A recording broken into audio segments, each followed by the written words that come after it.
ವ್ಯಾಖ್ಯಾಮುದ್ರಾಂ ಕರಸರಸುಜೈಃ ಪುಸ್ತಕಂ ಶಂಖಚಕ್ರೆ ಬಿಭ್ರದ್ಭಿನ್ನಸ್ಫಟಿಕರುಚಿರೆ ಪುಂಡರೀಕೆ ನಿಷಣ್ಣಃ ಅಮ್ಲಾನಶ್ರೀರಮೃತವಿಷಧೇರಂಶುಭಿಃ ಪ್ಲಾವಯನ್ ಮಾಂ ಆವಿರ್ಭೂಯಾದನಘಮಹಿಮಾ ಮಾನಸೇ ವಾಗಧೀಶಃ ರಮಾಪತಿಂ ಪೂರ್ಣಗುಣಂ ಮುಕುಂದಂ ವ್ಯಾಸಂಚ ವಿಜ್ಞಾನಸಹಸ್ರಭಾನುಂ ಪೂರ್ಣಪ್ರಬೋಧಂಚ ಸುತತ್ವದೀಪಂ ಕ್ರಮಾದ್ಗುರುಂಶ್ಚ ಪ್ರಣಮಾಮಿ ಮೂರ್ಧ್ನಾ ಸರ್ವೇಂದ್ರಿಯಾಭಿಮಾನಿಸ್ಥಮುಖ್ಯಪ್ರಾಣಸ್ಥ ವಿಷ್ಣುನಾ ಪ್ರೇರಿತ ಶ್ರೀಶತುಷ್ಟ್ಯರ್ಥಂ ಕರಿಷ್ಯೆ ಕರ್ಮ ಚಾಖಿಲಂ ಜನ್ಮಾದ್ಯಸ್ಯ ಯತೋನ್ಮಯಾದಿತರತಶ್ಚಾರ್ಥೇಷ್ವಭಿಜ್ಞಸ್ವರಾಟ್ ತೇನೇ ಬ್ರಹ್ಮಹೃದಾಯ ಆದಿಕವಯೇ ಮುಹ್ಯಂತಿ ಯಂ ಸೂರಯಃ ತೇಜೋ ವಾರಿಮೃದಾಂ ಯಥಾ ವಿನಿಮಯೋ ಯತ್ರ ತ್ರಿಸರ್ಗೋ ಮೃಷಾ ಧಾಮ್ನಾ ಸ್ವೇನ ಸದಾ ನಿರಸ್ತಕುಹಕಂ ಸತ್ಯಂ ಪರಂ ಧೀಮಹಿ ಸೃಷ್ಟಿಸ್ಥಿತ್ಯಪ್ಯಯೇಹ ನಿಯತಿದೃಶಿತಮೋ ಬಂಧಮೋಕ್ಷಾಶ್ಚ ಯಸ್ಮಾತ್ ಅಸ್ಯ ಶ್ರೀ ಬ್ರಹ್ಮರುದ್ರ ಪ್ರಭೃತಿ ಸುರನರದ್ವೀಷಶತ್ರುವಾತ್ಮಕಸ್ಯ ವಿಷ್ಣೋರ್ವ್ಯಸ್ತಾಃ ಸಮಸ್ತಾಃ ಸಕಲಗುಣನಿಧಿಃ ಸರ್ವದೋಷೋ ವ್ಯಪೇತಃ ಪೂರ್ಣಾನಂದೋ ವ್ಯಯೋ ಯೋ ಗುರುರಪಿ ಪರಮಶ್ಚಿಂತಯೇ ತಂ ಮಹಾಂತಂ ಯಂ ಪ್ರವ್ರಜಂತಮನುಪೇತಮಪೇತಕೃತ್ಯಂ ದ್ವೈಪಾಯನೋ ವಿರಹಕಾತರ ಆಜುಹಾವ ಪುತ್ರೇತಿ ತನ್ಮಯತಯಾ ತರವೋಪಿ ನೇದುಸ್ತಂ ಸರ್ವಭೂತಹೃದಯಂ ಮುನಿಂ ಆನತೋಸ್ಮಿ ಸ್ವಸ್ತ್ಯಸ್ತು ಸತಾಂ ಹರಿ ಓಂ.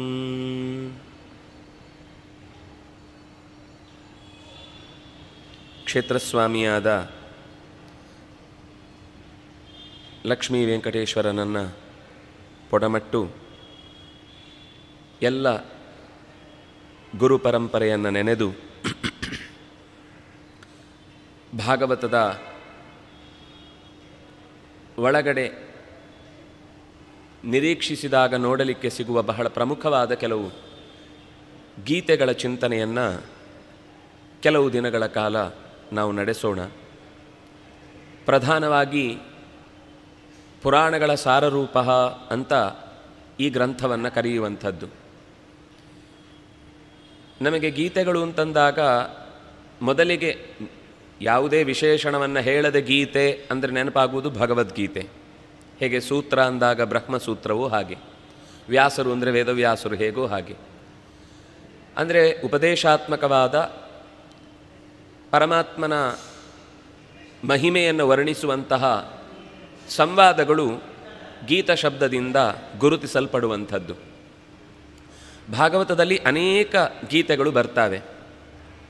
ಅದರಲ್ಲಿ ಆರಂಭದಲ್ಲೇ ಅವತಾರಗಾಥಾ ಅಂತ ನಾರದ ಮತ್ತು ಚತುರ್ಮುಖನ ಸಂವಾದದಲ್ಲಿ ಸಮಗ್ರ ಭಾಗವತದ ಸಂಗ್ರಹಾತ್ಮಕವಾದ ರೂಪಗಳ ಮಾತುಕತೆಯ ಮೂಲಕದಲ್ಲಿ ಈ ಚಿಂತನೆಯನ್ನು ಎದುರಿಗಿಟ್ಟದ್ದನ್ನು ನಾವು ನೋಡಿದರೆ ಇಡೀ ಆಮೇಲೆ ಹೇಳ್ತಾರವರು ನಾರದರಿಗೆ, ಇದನ್ನು ನೀನು ವ್ಯಾಸರಿಗೆ ಮತ್ತೆ ತಿಳಿಸು, ಆ ಮೂಲಕ ಅವರು ಅದರಿಂದ ಮತ್ತೆ ಭಾಗವತವನ್ನು ಮುಂದೆ. ಅಂದರೆ ಈ ಇಡೀ ಕೆಲವು ಘಟನೆಗಳು ಇದರಲ್ಲಿ ಚತುರ್ಮುಖ ನಾರದರಿಗೆ ಹೇಳುವಾಗ ಲೋಕದಲ್ಲಿ ಇನ್ನೂ ಅದು ನಡೆದಿಲ್ಲ. ಅದನ್ನಾಗ ನಮಗೆ ಆ ಶ್ಲೋಕ ನೋಡುವಾಗ ಗೊತ್ತಾಗುತ್ತೆ, ಮುಂದಾಗತ್ತೆ, ರಾಮ ಹೀಗೆ ಮಾಡ್ತಾನೆ, ಕೃಷ್ಣ ಹೀಗೆ ಮಾಡ್ತಾನೆ ಅಂತ ಅನ್ನುವ ಸಂದೇಶವನ್ನು ಎಷ್ಟೋ ಯುಗಗಳ ಪೂರ್ವದಲ್ಲಿಯೇ ಚತುರ್ಮುಖ ನಾರದನಿಗೆ ಉಪದೇಶ ಮಾಡುವ ಭಾಗ ಅವತಾರ ಗಾಥಾ.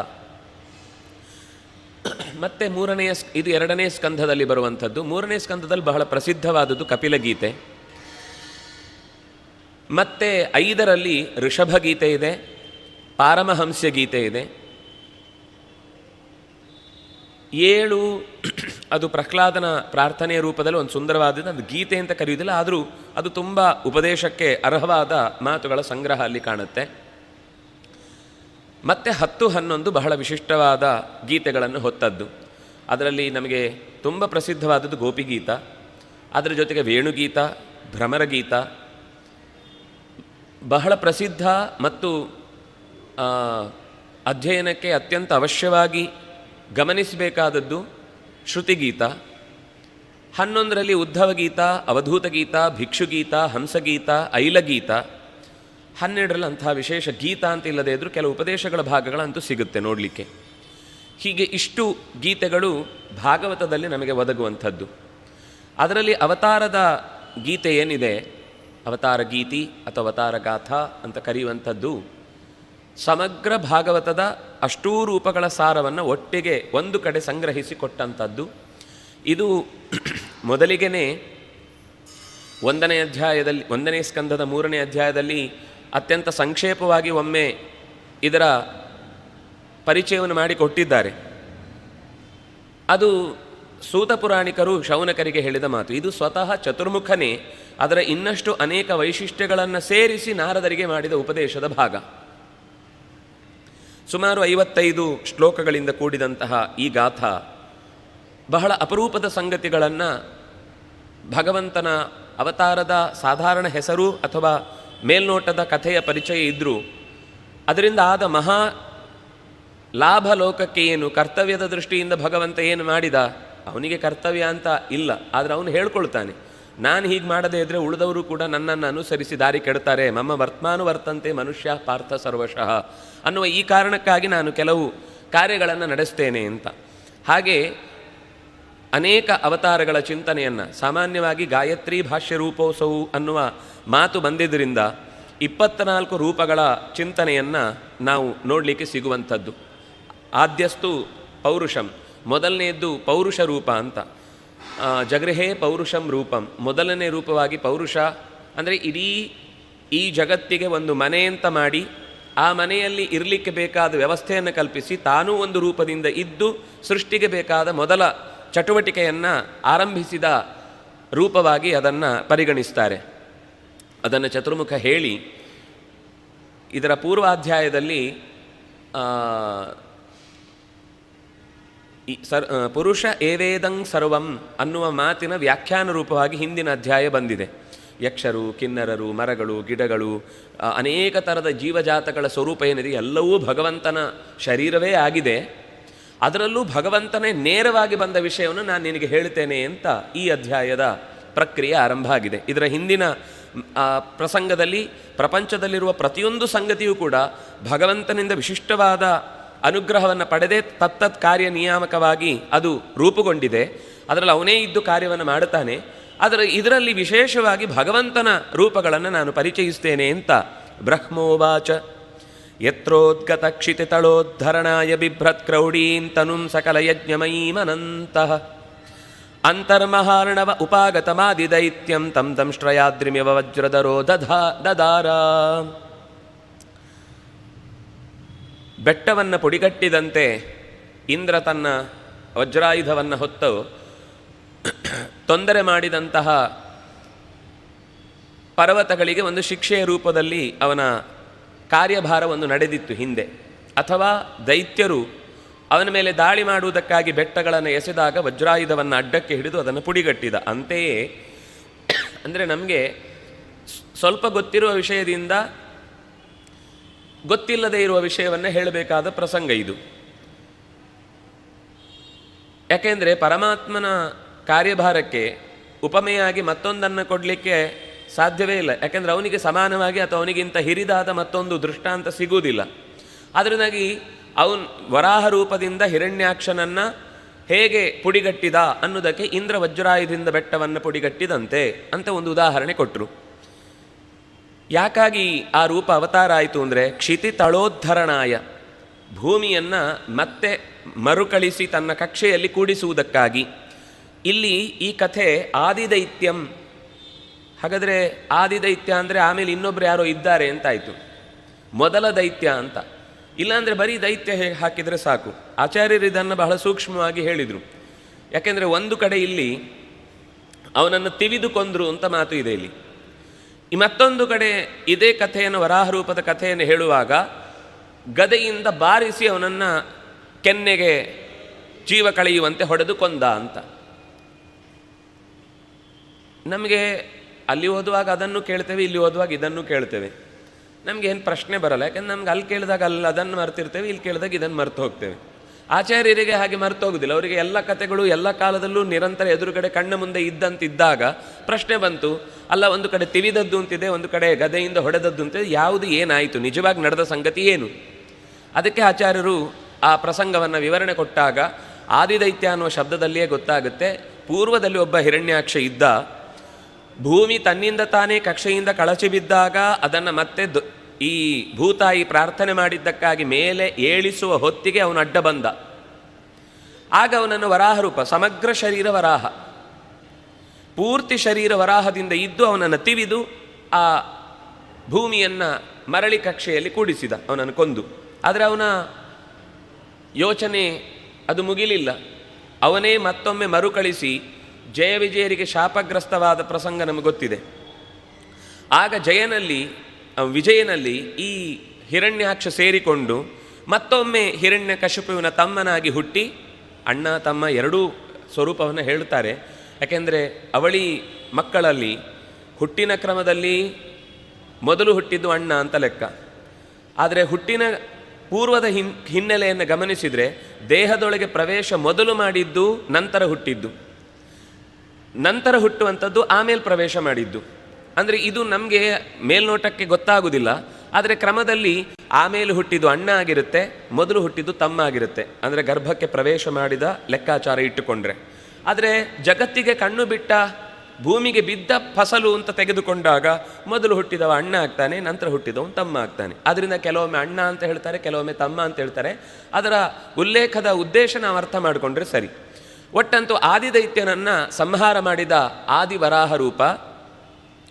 ಅದು ಅಲ್ಲೊಂದು ಮಾತು ಬಂತು, ಸಕಲ ಯಜ್ಞಮಯೀಂ, ತನ್ನ ಮೈಯನ್ನು ಜೋರಾಗಿ ಕೊಡವಿ, ಸೃಕ್ಕು ಸೃವ, ಯಜ್ಞಕ್ಕೆ ಬೇಕಾದ ಸಮಿಧೆ, ಅಂತೆಯೇ ಅದಕ್ಕೆ ಆಹುತಿಗೆ ಸಿದ್ಧವಾಗುವಂತಹ ಅಗ್ನಿ, ಅಲ್ಲಿರುವ ಮಂತ್ರ, ಉಳಿದಂತೆ ಹವಿಸ್ ದ್ರವ್ಯಗಳು, ಇದೆಲ್ಲವೂ ಕೂಡ ವರಾಹರೂಪ ಶರೀರದಿಂದ ಹುಟ್ಟಿ ಬಂತು ಅನ್ನುವ ಮಾತನ್ನು ಮುಂದೆ ಸ್ತೋತ್ರದಲ್ಲಿ ಹೇಳ್ತಾರೆ. ಆ ಕಥೆಯನ್ನು ಹೇಳುವಾಗ ಇಲ್ಲಿ ಒಂದೊಂದೇ ಶ್ಲೋಕದಲ್ಲಿ ಅವತಾರದ ಕಥೆಯನ್ನು ಸಂಗ್ರಹ ಮಾಡಿ, ಅದಕ್ಕೆ ಅವತಾರ ಗಾಥಾ ಅಂತ ಹೇಳಿದ್ದು.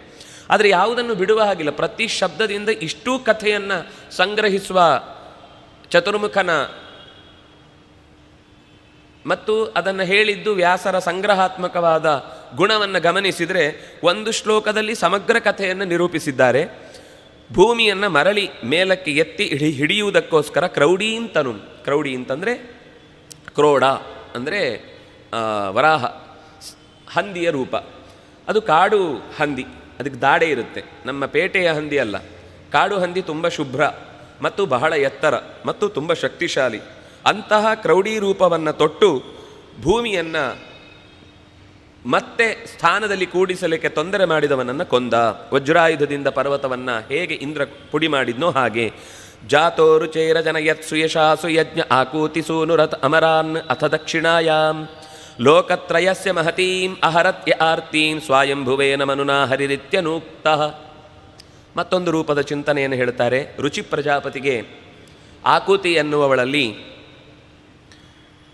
ಭಗವಂತ ಮಗನಾಗಿ ಹುಟ್ಟುತ್ತಾನೆ ಅಂತ ವಿಷಯ ಗೊತ್ತಾದಾಗ ಈ ಆಕೂತಿಯ ತಂದೆ ಸ್ವಯಂಭುವ ಮನು ನಿಮ್ಮಲ್ಲಿ ಹುಟ್ಟುವ ಮಗನನ್ನು ನನಗೆ ದತ್ತು ಕೊಡಬೇಕು ಅಂತ ಕೇಳಿಕೊಂಡು, ಅಂದರೆ ಪುತ್ರಿಕಾ ಪುತ್ರ ಧರ್ಮ ಅಂತ ಒಂದು ವ್ಯವಸ್ಥೆ ಇತ್ತು. ಆ ಕ್ರಮದಲ್ಲಿ ಅವನನ್ನು ತನಗೆ ಮಗನನ್ನಾಗಿ ಕೇಳಿಕೊಂಡಿದ್ದ. ಹಾಗೆ ಹುಟ್ಟಿದಂತಹ ಆ ಯಜ್ಞನಾಮಕ ಪರಮಾತ್ಮ ಇಡೀ ಜಗತ್ತನ್ನು ನುಂಗುಲಿಕ್ಕೆ ಅಂತ, ಯಾಕೆಂದರೆ ಮನು ಅನ್ನುವ ಪದವಿಯಲ್ಲಿ ಕೂತವರಿಗೆ ಅವರು ಪ್ರಜಾಪತಿಗಳು ಅಂತ ರಾಜರ ರೀತಿ. ಆ ಮನ್ವಂತರದಲ್ಲಿ ಬರುವ ಯಾವುದೇ ಥರದ ತೊಂದರೆಗಳಿದ್ದರೂ ಕೂಡ ಅದನ್ನು ನಿರ್ವಹಣೆ ಮಾಡಲಿಕ್ಕೆ ಅವರಿಗೆ ಜವಾಬ್ದಾರಿ ಇದೆ. ಆ ಕರ್ತವ್ಯವನ್ನು ನಿರ್ವಹಿಸಲಿಕ್ಕೆ ದೈತ್ಯರಿಂದ ತೊಂದರೆಯಾದಾಗ ಏನು ಮಾಡಬೇಕು ಅಂತ ಗೊತ್ತಾಗದೆ ಹರಿರಿತ್ಯನೂಕ್ತಃ, ಭಗವಂತನನ್ನು ವೇದ ಮಂತ್ರಗಳಲ್ಲಿ ಹೇಳಿದಂತಹ ಮಾಧ್ಯಂದಿನ ಸಂಹಿತೆಯಲ್ಲಿ ಸ್ತೋತ್ರ ಇದೆ ಭಗವಂತನದ್ದು. ಅದನ್ನು ನಾವು ಇವತ್ತು ಈಶಾವಾಸ್ಯ ಉಪನಿಷತ್ತು ಅಂತ ಹೇಳ್ತೇವೆ. ಅದರ ಮೂಲ ಹೆಸರು ಯಾಜ್ಞೀಯ ಮಂತ್ರೋಪನಿಷತ್ತು ಅಂತ. ಯಾಕೆಂದರೆ ಯಜ್ಞನಾಮಕನಾದ ಪರಮಾತ್ಮನನ್ನು ಸ್ತುತಿಸಿದ ಮಂತ್ರಗಳಾದ್ರಿಂದಾಗಿ ಅದಕ್ಕೆ ಅನೂಕ್ತ ಶಾಸ್ತ್ರೀಯವಾದ ಸ್ತೋತ್ರಗಳನ್ನು ಭಗವಂತನಲ್ಲಿ ಮಾಡಿದ. ಅದು 8ನೆಯ ಸ್ಕಂಧದಲ್ಲಿ ಮನುಗೀತಾ ಅಂತ ಯೋಚನೆ ಮಾಡಿದರೆ ಅಲ್ಲೊಂದಿದೆ. 8ನೆಯ ಸ್ಕಂಧದಲ್ಲಿ ಆತ್ಮಾವಾಸ್ಯಮಿದಂ ಸರ್ವಂ ಯಚ್ಚ ಕಿಂಚಿತ್ ಜಗನ್ಮನಃ ತೇನ ತ್ಯಕ್ತೇನ ಮುಂಜೀತಾಹ ಮಾಗೃತಃ ಕಸ್ಯ ಸ್ವಿಧನಂ ಅಂತ ಅಲ್ಲಿ ಆ ಮಾತು ಇದೆ. ಹಾಗೆ ಆ ಮನು ಭಗವಂತನನ್ನು ಸ್ವಯಂಭುವಮನು ಭಗವಂತನನ್ನು ಸ್ತೋತ್ರ ಮಾಡಿದ. ಹಾಗೆ ಸ್ತೋತ್ರ ಮಾಡಿದಾಗ ಆ ಯಜ್ಞನಾಮಕ ಪರಮಾತ್ಮ ಯಹ ಆರ್ತಿಂ ಮಹತೀಂ ಅಹರತ್, ಜಗತ್ತಿಗೆ ಒದಗಿದ ಮಹಾ ದೋಷವನ್ನು, ದುಃಖವನ್ನು, ಅವರಿಗಿರುವ ಸಮಸ್ಯೆಗಳನ್ನು ಪರಿಹರಿಸಿದ. ಮೂರೂ ಲೋಕಗಳಿಗೆ ಇದರಿಂದ ಅನುಕೂಲ ಆಯಿತು. ದೇವತೆಗಳು ಕೂಡ ತಮ್ಮ ಕಾರ್ಯಭಾರದಲ್ಲಿ ಮತ್ತು ಮನು ತನ್ನ ಮೊದಲಿನಂತೆಯೇ ಅಧಿಕಾರವನ್ನು ನಡೆಸುವಲ್ಲಿ ಸಮರ್ಥನಾದ. ಇದು ಯಜ್ಞನಾಮಕ ಪರಮಾತ್ಮನ ಚಿಂತನೆಯನ್ನು ಹೇಳುತ್ತೆ. ಜಜ್ಞೇ ಚ ಕರ್ದಮಗೃಹೇ ದ್ವಿಜದೇವಹೂತ್ಯಾಂ ಸ್ತ್ರೀಭಿಃ ಸಮಂ ನವಭಿರಾತ್ಮಗತಿಂ ಸ್ವಮಾತ್ರೇ ಊಚೆ ಯ ಆತ್ಮಶಮಲಂ ಗುಣಸಂಗಪಂಕಂ ಅಸ್ಮಿನ್ ವಿಧೂಯ ಕಪಿಲ ಸ್ವಗತಿಂ ಪ್ರಪೇದೆ.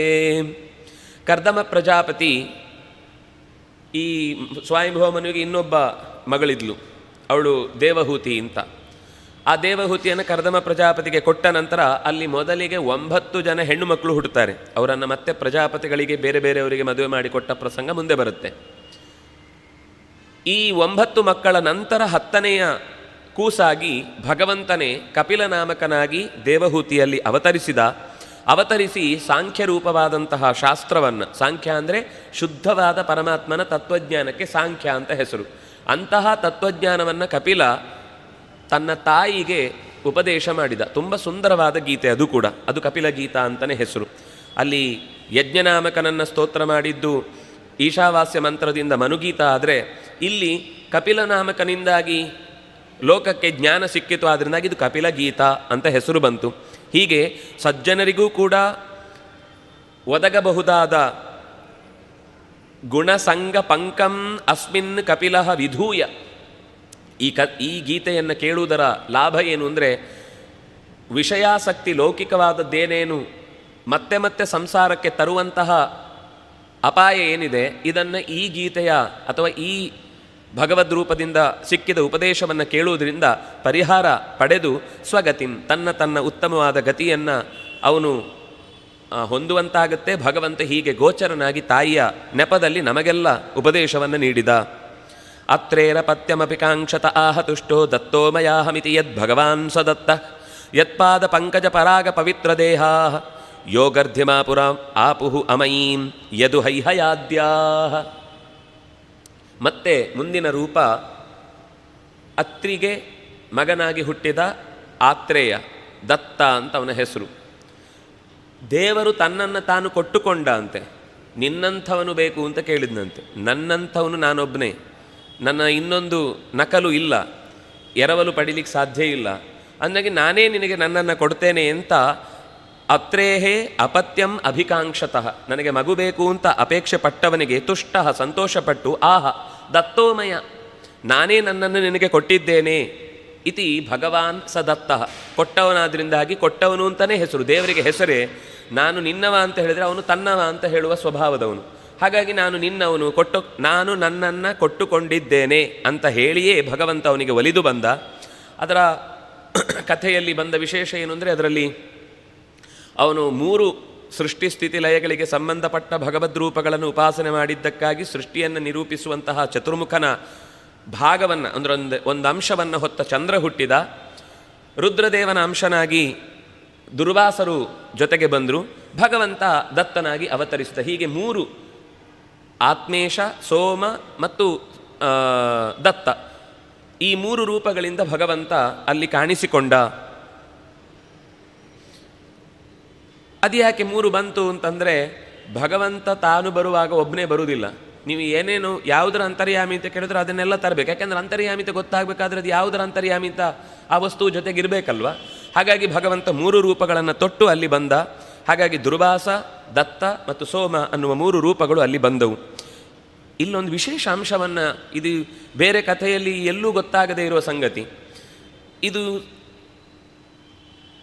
ಒಂದು ನೆನಪಿದೆ, ಸ್ವಲ್ಪ ಪರಿಚಯ ಇದೆ. ಕಾರ್ತವೀರ್ಯಾರ್ಜುನ ಅಂತ ನಾವು ಕೇಳಿದ್ದೇವೆ.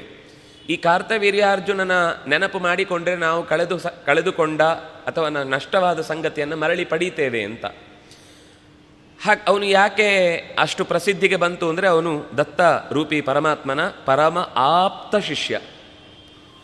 ನಮಗೆ ಕಥೆಯಲ್ಲಿ ಅಥವಾ ನಾಟಕಗಳಲ್ಲಿ ಜಮದಗ್ನಿಯ ಕಥೆಯಲ್ಲಿ ತಲೆ ತೆಗೆದ ಅನ್ನುವ ಮಾತು ಬರುತ್ತೆ. ಆದರೆ ಅವನು ತಲೆ ತೆಗೆದದಲ್ಲ, ಅವನ ಮಕ್ಕಳು ಮಾಡಿದ ತಪ್ಪದು. ಆದರೆ ಅವನು ಹೇಳಿದ್ದ, ನನ್ನ ಮೀಸೆಯ ಅಡಿಯಲ್ಲಿ ಯಾರೇ ಅಧಿಕಾರವನ್ನು ದುರುಪಯೋಗಪಡಿಸಿಕೊಂಡರೂ ನನಗೆ ನೀನೇ ಶಿಕ್ಷೆ ಕೊಡಬೇಕು ಅಂತ ಗುರುಗಳಲ್ಲಿ ಪಾಠ ಕಲಿತು ಹೊರಡುವಾಗ ಅವನು ಬೇಡಿಕೊಂಡದ್ದು ಇಷ್ಟು. ಗುರುಗಳೇ, ದತ್ತನೇ ಸ್ವತಃ ನಿನಗೇನು ಬೇಕು ಕೇಳು ಅಂತ ಕೊಡ್ತೇನೆ ಅಂತಾನೆ. ನಿನ್ನ ಅನುಗ್ರಹ ಸಾಕು, ಅದಲ್ಲ ನನಗೆ ನೀನು ನಿನ್ನ ವೈಯಕ್ತಿಕ ಅಪೇಕ್ಷೆಗಳೇನಾದಿದ್ರು ಕೇಳು ಅಂತ. ನಾನು ರಾಜನಾಗಿ ಕರ್ತವ್ಯ ನಿರ್ವಹಿಸುವಾಗ ಯಾರಿಗೂ ಕೂಡ ಯಾವ ರೀತಿಯಿಂದಲೂ ಕೂಡ ಕಷ್ಟ ನಷ್ಟಗಳು ಉಂಟಾಗಬಾರದು ಅನ್ನೋದಕ್ಕೋಸ್ಕರ ನನಗೆ 1000 ತೋಳುಗಳಿರಲಿ ಅಂತ ಕೇಳ್ದ. ಆಯಿತು ಅಂದ. ತೋಳು ಅಂದರೆ ಅದು ನಾವು ಹೇಳೋದುಂಟಲ್ವ, ಅವನ ಕೈ ದಿಲ್ಲಿ ತನಕ ಇದೆ ಅಂತ. ಅಂದರೆ ಎಲ್ಲ ಅಧಿಕಾರವನ್ನು ನಡೆಸುವ, ಅವನು ಹೇಳಿದಂತೆ ಕೇಳಬಹುದಾದ ಒಂದಿಷ್ಟು ಅವನದ್ದೇ ಆಪ್ತ ಅಧಿಕಾರ ವರ್ಗ ಒಂದರ್ಥ. ಇನ್ನು ದೈಹಿಕವಾಗಿಯೂ ಅದು ಬೇಕು ಅಂತಂದಾಗ ಮೂಡಿ ಬರಬಹುದಾದ ಕೈಗಳು ಅಂತ ಇಟ್ಕೊಳ್ಳಿ. ಯಾಕೆಂದರೆ ಬಾಣನಲ್ಲಿ ನಾವು ಈ 1000 ತೋಳುಗಳಿದ್ದದ್ದನ್ನು ಗುರುತಿಸ್ತೇವೆ. ಆಮೇಲೆ ಇನ್ನೂ ಕೇಳು ಅಂದಾಗ, ನಾನು ಅಥವಾ ನನ್ನ ಸುತ್ತ ನನ್ನ ಅಧಿಕಾರದ ನೆಲೆಯಲ್ಲಿರುವವರು ಯಾರಾದರೂ ಅಪರಾಧ ಮಾಡಿದರೆ ನಿನ್ನ ಕೈಯಿಂದಲೇ ನನಗೆ ಸಾವು ಬರಲಿ ಅಂತ ವರವನ್ನು ಬೇಡಿ ಅವನು ವಾಪಸ್ಸು ಮಾಹಿಷ್ಮತಿಗೆ ಬಂದು ಅಲ್ಲಿ ತನ್ನ ಕರ್ತವ್ಯವನ್ನು ತನ್ನ ತಂದೆ ಕೃತವೀರ್ಯ ಏನು ಅಧಿಕಾರವನ್ನು ಕೊಟ್ಟನೋ ಅದನ್ನು ಸ್ವೀಕರಿಸಿ ಮುಂದುವರೆದ ಅಂತ. ಇದು ಸ್ವಲ್ಪ ಕತೆ ಗೊತ್ತಿರುವಂತೆ, ಆದರೆ ಇಲ್ಲಿ ಒಂದು ಶಬ್ದ ಅದರ ಜೊತೆಗೆ ಸೇರಿಕೊಂಡಿದೆ, ಯದು ಅಂತ. ಈ 5 ಯಯಾತಿಯ ಮಕ್ಕಳಲ್ಲೂ ಒಬ್ಬ ಯದುಗೀತ ಅಂತ ಒಂದು ಗೀತೆ ಇದೆ. ಇವನು ಕೂಡ ದತ್ತರೂಪಿ ಪರಮಾತ್ಮನ ಅತ್ಯಂತ ಆಪ್ತ ಶಿಷ್ಯ ಅಂತ. ಆಶ್ಚರ್ಯ ಏನು ಅಂದರೆ, ಮುಂದೆ ನೆನೆಯಬೇಕಾದಂತಹ ಭಗವಂತನ ಭಕ್ತರಲ್ಲಿ ಯಾರ್ಯಾರು ಅಂತ ಒಂದು ಲಿಸ್ಟ್ ಇದೆ ಇದೇ ಗೀತೆಯ ಕೊನೆಯಲ್ಲಿ. ಆವಾಗ ಈ ಯದುವಿನ ಹೆಸರಿದೆ. ಉಳಿದಂತೆ ನಮಗೆ ಬೇರೆ ಏನೂ ಮಾಹಿತಿ ಸಿಗುವುದಿಲ್ಲ ಯದುವಿನ ಬಗ್ಗೆ. ಮತ್ತೆ ಭಾಗವತದಲ್ಲಿ ನಮಗೆ 11ನೇ ಸ್ಕಂದದಲ್ಲಿ ಆ ಅವಧೂತನೊಬ್ಬ ಬಂದಾಗ ಅವನ ಹತ್ರ ಚರ್ಚೆ ಮಾಡುವ ಪ್ರಸಂಗದಲ್ಲಿ ನಿನಗೆ ಇಷ್ಟು ನಿರ್ಮಲವಾದ ಮಗುವಿನಂಥ ನಗು ಎಲ್ಲಿಂದ ಬಂತು ಅಂತ ಕೇಳಿದ್ದಕ್ಕೆ ಅವನು ಆ ಅವಧೂತ ಗೀತೆಯನ್ನು ಅಲ್ಲಿ ಶುರು ಮಾಡುತ್ತಾನೆ. ಆದರೆ ಇಷ್ಟೆಲ್ಲ ಕೇಳುವಿಕೆಯ ಅಥವಾ ಇಷ್ಟೆಲ್ಲ ಅನುಷ್ಠಾನದ ಬಲ ಎಲ್ಲಿಂದ ಬಂತು ಅಂತ ಗಮನಿಸಿದರೆ ಈ ಶ್ಲೋಕದಲ್ಲಿ ಯೋಗರ್ಧಿಂ ಆಪುಹು ಅಮಯೀಂ ಯದು ಹೈಹಯಾದ್ಯಾಹ, ಯದು ಮತ್ತು ಹೈಹಯರೇ ಮೊದಲಾದ ಇನ್ನೂ ಅನೇಕ ಜನ ಈ ದತ್ತರೂಪಿ ಪರಮಾತ್ಮನಿಂದ ಉಪದೇಶ ಪಡೆದವರು. ಅತ್ಯಂತ ಅಪೂರ್ವವಾದ ಯೋಗದ ಸಿದ್ಧಿಗಳ ಉಪದೇಶವನ್ನು ಮಾಡುವಲ್ಲಿ ದತ್ತನ ಕಾಣಿಕೆ ದೊಡ್ಡದು ಅಂತ ಮಾತು ಬರುತ್ತೆ. ನಂತರ ತಪ್ತಂ ತಪೋ ವಿವಿಧ ಲೋಕಸಿ ಸೃಕ್ಷಯಾಮ ಆದೌ ಸನಾತ್ಸು ತಪಸಃ ತಪತಸ್ಸ ನೋಭೂತ್ ಪ್ರಾಕಲ್ಪ ಸಂಪ್ಲವ ವಿನಷ್ಟಮಿಹಾತ್ಮತತ್ವಂ ಸಮ್ಯಕ್ ಜಗಾದ ಮುನಯೋ ಯದ ತಕ್ಷತಾತ್ಮನ್. ನಾನು ಈ ಇಡೀ ಜಗತ್ತನ್ನು ಸೃಷ್ಟಿ ಮಾಡುವುದಕ್ಕೋಸ್ಕರ ನನ್ನನ್ನು ಸೃಷ್ಟಿ ಮಾಡಿದಾಗ ನನಗೆ ಏನು ಮಾಡಬೇಕು ಅಂತ ಗೊತ್ತಾಗದೇ ಇದ್ದಾಗ ನನ್ನಲ್ಲಿ ಆದೇಶ ಬಂತು, ನಿನ್ನೊಳಗೆ ನಿನ್ನನ್ನು ಮತ್ತೊಮ್ಮೆ ಚಿಂತಿಸು, ನಿನಗೆ ಉತ್ತರ ಸಿಗುತ್ತೆ ಅಂತ. ಆಗ ನಾನು ಯೋಚನೆ ಮಾಡಿದೆ, ತಪ್ತಂ ತಪಃ, ನಾನು ಆಳಕ್ಕೆ ಇಳಿದು ಯಾಕಾಗಿ ನನ್ನ ಸೃಷ್ಟಿ ಆಯಿತು ಅನ್ನುವುದರ ಬಗ್ಗೆ ಪ್ರಶ್ನೆಗಳು ನನಗೆ ಹುಟ್ಟಿದವು. ಭಗವಂತ ಆಗ ವಿಷ್ಣು ರೂಪದಿಂದ ಅವತರಿಸಿ ಅನೇಕ ಉಪದೇಶಗಳನ್ನು ಕೊಟ್ಟ. ಸನತ್ಕುಮಾರ ರೂಪದಿಂದಲೂ ಸನಕ ಸನಂದನ ಸನತ್ಕುಮಾರ ಸನತ್ ಸುಜಾತರು ಅಂತ ನಾವು ಏನು ಚತುರ್ಮುಖನ ಮಾನಸ ಪುತ್ರರು ಅಂತ ಕೇಳ್ತೇವೋ ಅವರೆಲ್ಲರಿಗೂ ಉಪದೇಶ ಮಾಡಿದ ಭಗವಂತನ ಒಂದು ರೂಪ ಸನತ್ಕುಮಾರ ಅಂತಿದೆ. ಅದು ಮಹಾ ಋಷಿ ತಪಸ್ಸು ಮತ್ತು ಉಪದೇಶದ ಸ್ವರೂಪವನ್ನು ಲೋಕಕ್ಕೆ ಪರಿಚಯಿಸಿದ ರೂಪ. ಅಂತಹ ರೂಪದಿಂದ ಈ ಹಿಂದಿನ ಕಲ್ಪದಲ್ಲಿ ಏನೆಲ್ಲ ಜ್ಞಾನ ಮರೆಯಾಗಿತ್ತು, ಪರಮಾತ್ಮನ ವಿದ್ಯೆ ಮರೆಯಾಗಿತ್ತು, ಅದನ್ನು ಮತ್ತೆ ಉಪದೇಶಿಸಿದ ಆ ವಿದ್ಯೆಯ ಬಲದಿಂದ ಸನಕಾದಿಗಳು ಮತ್ತೆ ಹೃದಯದಲ್ಲಿ ಭಗವಂತನನ್ನು ಮುನಯಃ ಯತ್ ಅಚಕ್ಷತ ಆತ್ಮನ್, ತನ್ನೊಳಗೆ ಭಗವಂತನನ್ನು ಕಾಣಲಿಕ್ಕೆ ಬೇಕಾದಂತಹ ಶಕ್ತಿಯನ್ನು ಭಗವಂತನ ಮರು ಉಪದೇಶದಿಂದ ಪಡೆಯುವಂತಾಯಿತು. ಹೀಗೆ ಮುಂದೆ ದಕ್ಷಸ್ಯ ಧರ್ಮಸ್ಯ ದಕ್ಷ ದುಹಿತಃ ದುಹಿತರಿ ಅಜನಿಸ್ವಮೂರ್ತ್ಯ ನಾರಾಯಣೋ ನರ ಇತಿ ಸ್ವತಪಃ ಪ್ರಭಾವಃ ದುಷ್ಟಾತ್ಮನೋ ಭಗವತೋ ನಿಯಮಾವಲೋಪಂ ದೇವ್ಯಸ್ತ್ವನಂಗಪೃತನ ಘಟಿತುಂ ನ ಶೇಕುಃ. ಧರ್ಮಸ್ಯ ದಕ್ಷ ದುಹಿತುಃ, ಧರ್ಮನಿಗೆ ದಕ್ಷನ ಮಗಳಾದ ಒಬ್ಬಳನ್ನು ಅಂದರೆ 10 ಜನನ ಕೊಟ್ಟಿದ್ದ. ದಶಧರ್ಮಾಯ 10 ಮಕ್ಕಳನ್ನು ದಕ್ಷ ಧರ್ಮರಾಜ ಅಂದರೆ ಯಮಧರ್ಮನಿಗೆ ಮದುವೆ ಮಾಡಿ ಕೊಟ್ಟಿದ್ದ. ಅವಳ ಹೆಸರು ಸ್ವಮೂರ್ತಿ ಅಂತ. ಆ ಮೂರ್ತಿ ಎನ್ನುವವಳಲ್ಲಿ ಹರಿ, ಕೃಷ್ಣ, ನರ, ನಾರಾಯಣ ಅನ್ನುವ ಭಗವಂತನ 4 ರೂಪಗಳು ಬಂದವು. ಅದರಲ್ಲಿ 3 ನೇರ ರೂಪಗಳು. ನರ ಅನ್ನುವುದು ಮಾತ್ರ ಶೇಷನಿಂದ ಕೂಡಿದ ಭಗವದ್ ರೂಪ. ಶೇಷ ಪ್ರಧಾನವಾದ ಆ ಶರೀರ, ಅದರಲ್ಲಿ ಭಗವಂತನ ನರ ಅನ್ನೋ ಒಂದು ವಿಶೇಷ ಆವೇಶ ರೂಪ ಇತ್ತು. ಹೀಗೆ 4 ರೂಪಗಳಿಂದ ಭಗವಂತ ಲೋಕಕ್ಕೆ ಏನೆಲ್ಲ ಮಾಡಲಿಕ್ಕೆ ಸಾಧ್ಯ, ಅಘಟಿತ ಘಟನಾ ಸಾಮರ್ಥ್ಯ ಅಂದರೆ ಏನು, ತಪಸ್ಸಿನ ದೃಢವಾದ ಸಂಕಲ್ಪ ಹೇಗಿರಬೇಕು ಅನ್ನೋದನ್ನು ತೋರಿಸಿಕೊಟ್ಟ. ಹೀಗೆ ದಕ್ಷ ಪ್ರಜಾಪತಿಯ ಮಕ್ಕಳಲ್ಲಿ ಬಂದ 4ರಲ್ಲಿ ಹರಿಯ ಬೇರೆ ಬೇರೆ ರೂಪಗಳನ್ನು ನಾವು ನೋಡುವಂತಾಯಿತು. ಈ ಕಥೆಯಲ್ಲಿ ಬಂದ ಸಂಗತಿ ಏನು ಅಂತಂದರೆ, ಅನಂಗಪೃತನ ಘಟಿತುಂನ ಶೇಕುಹು. ಅವರು ತಪಸ್ಸು ಮಾಡುವಾಗ ನರನಾರಾಯಣರು ದೇವತೆಗಳೆಲ್ಲ ತಮ್ಮ ಅಪ್ಸರೆಯರ ದಂಡನ್ನು ತಪಸ್ಸಿನ ಭಂಗಕ್ಕಾಗಿ ಕಳುಹಿಸಿಕೊಟ್ರು. ಬಗೆ ಬಗೆಯ ವಾದ್ಯ ವಿಶೇಷಗಳನ್ನು, ಸಾಹಿತ್ಯ ಪ್ರಕಾರಗಳನ್ನೆಲ್ಲ ಬಳಸಿ ಮೈ ಡೊಂಕಾಗಿಸಿದರೂ ತಪಸ್ಸಿಗೆ ಭಗ್ನವಾಗಲೇ ಇಲ್ಲ, ತಪಸ್ಸು ತೊಂದರೆಗೊಳ್ಳೇ ಇಲ್ಲ. ಕೊನೆಗೆ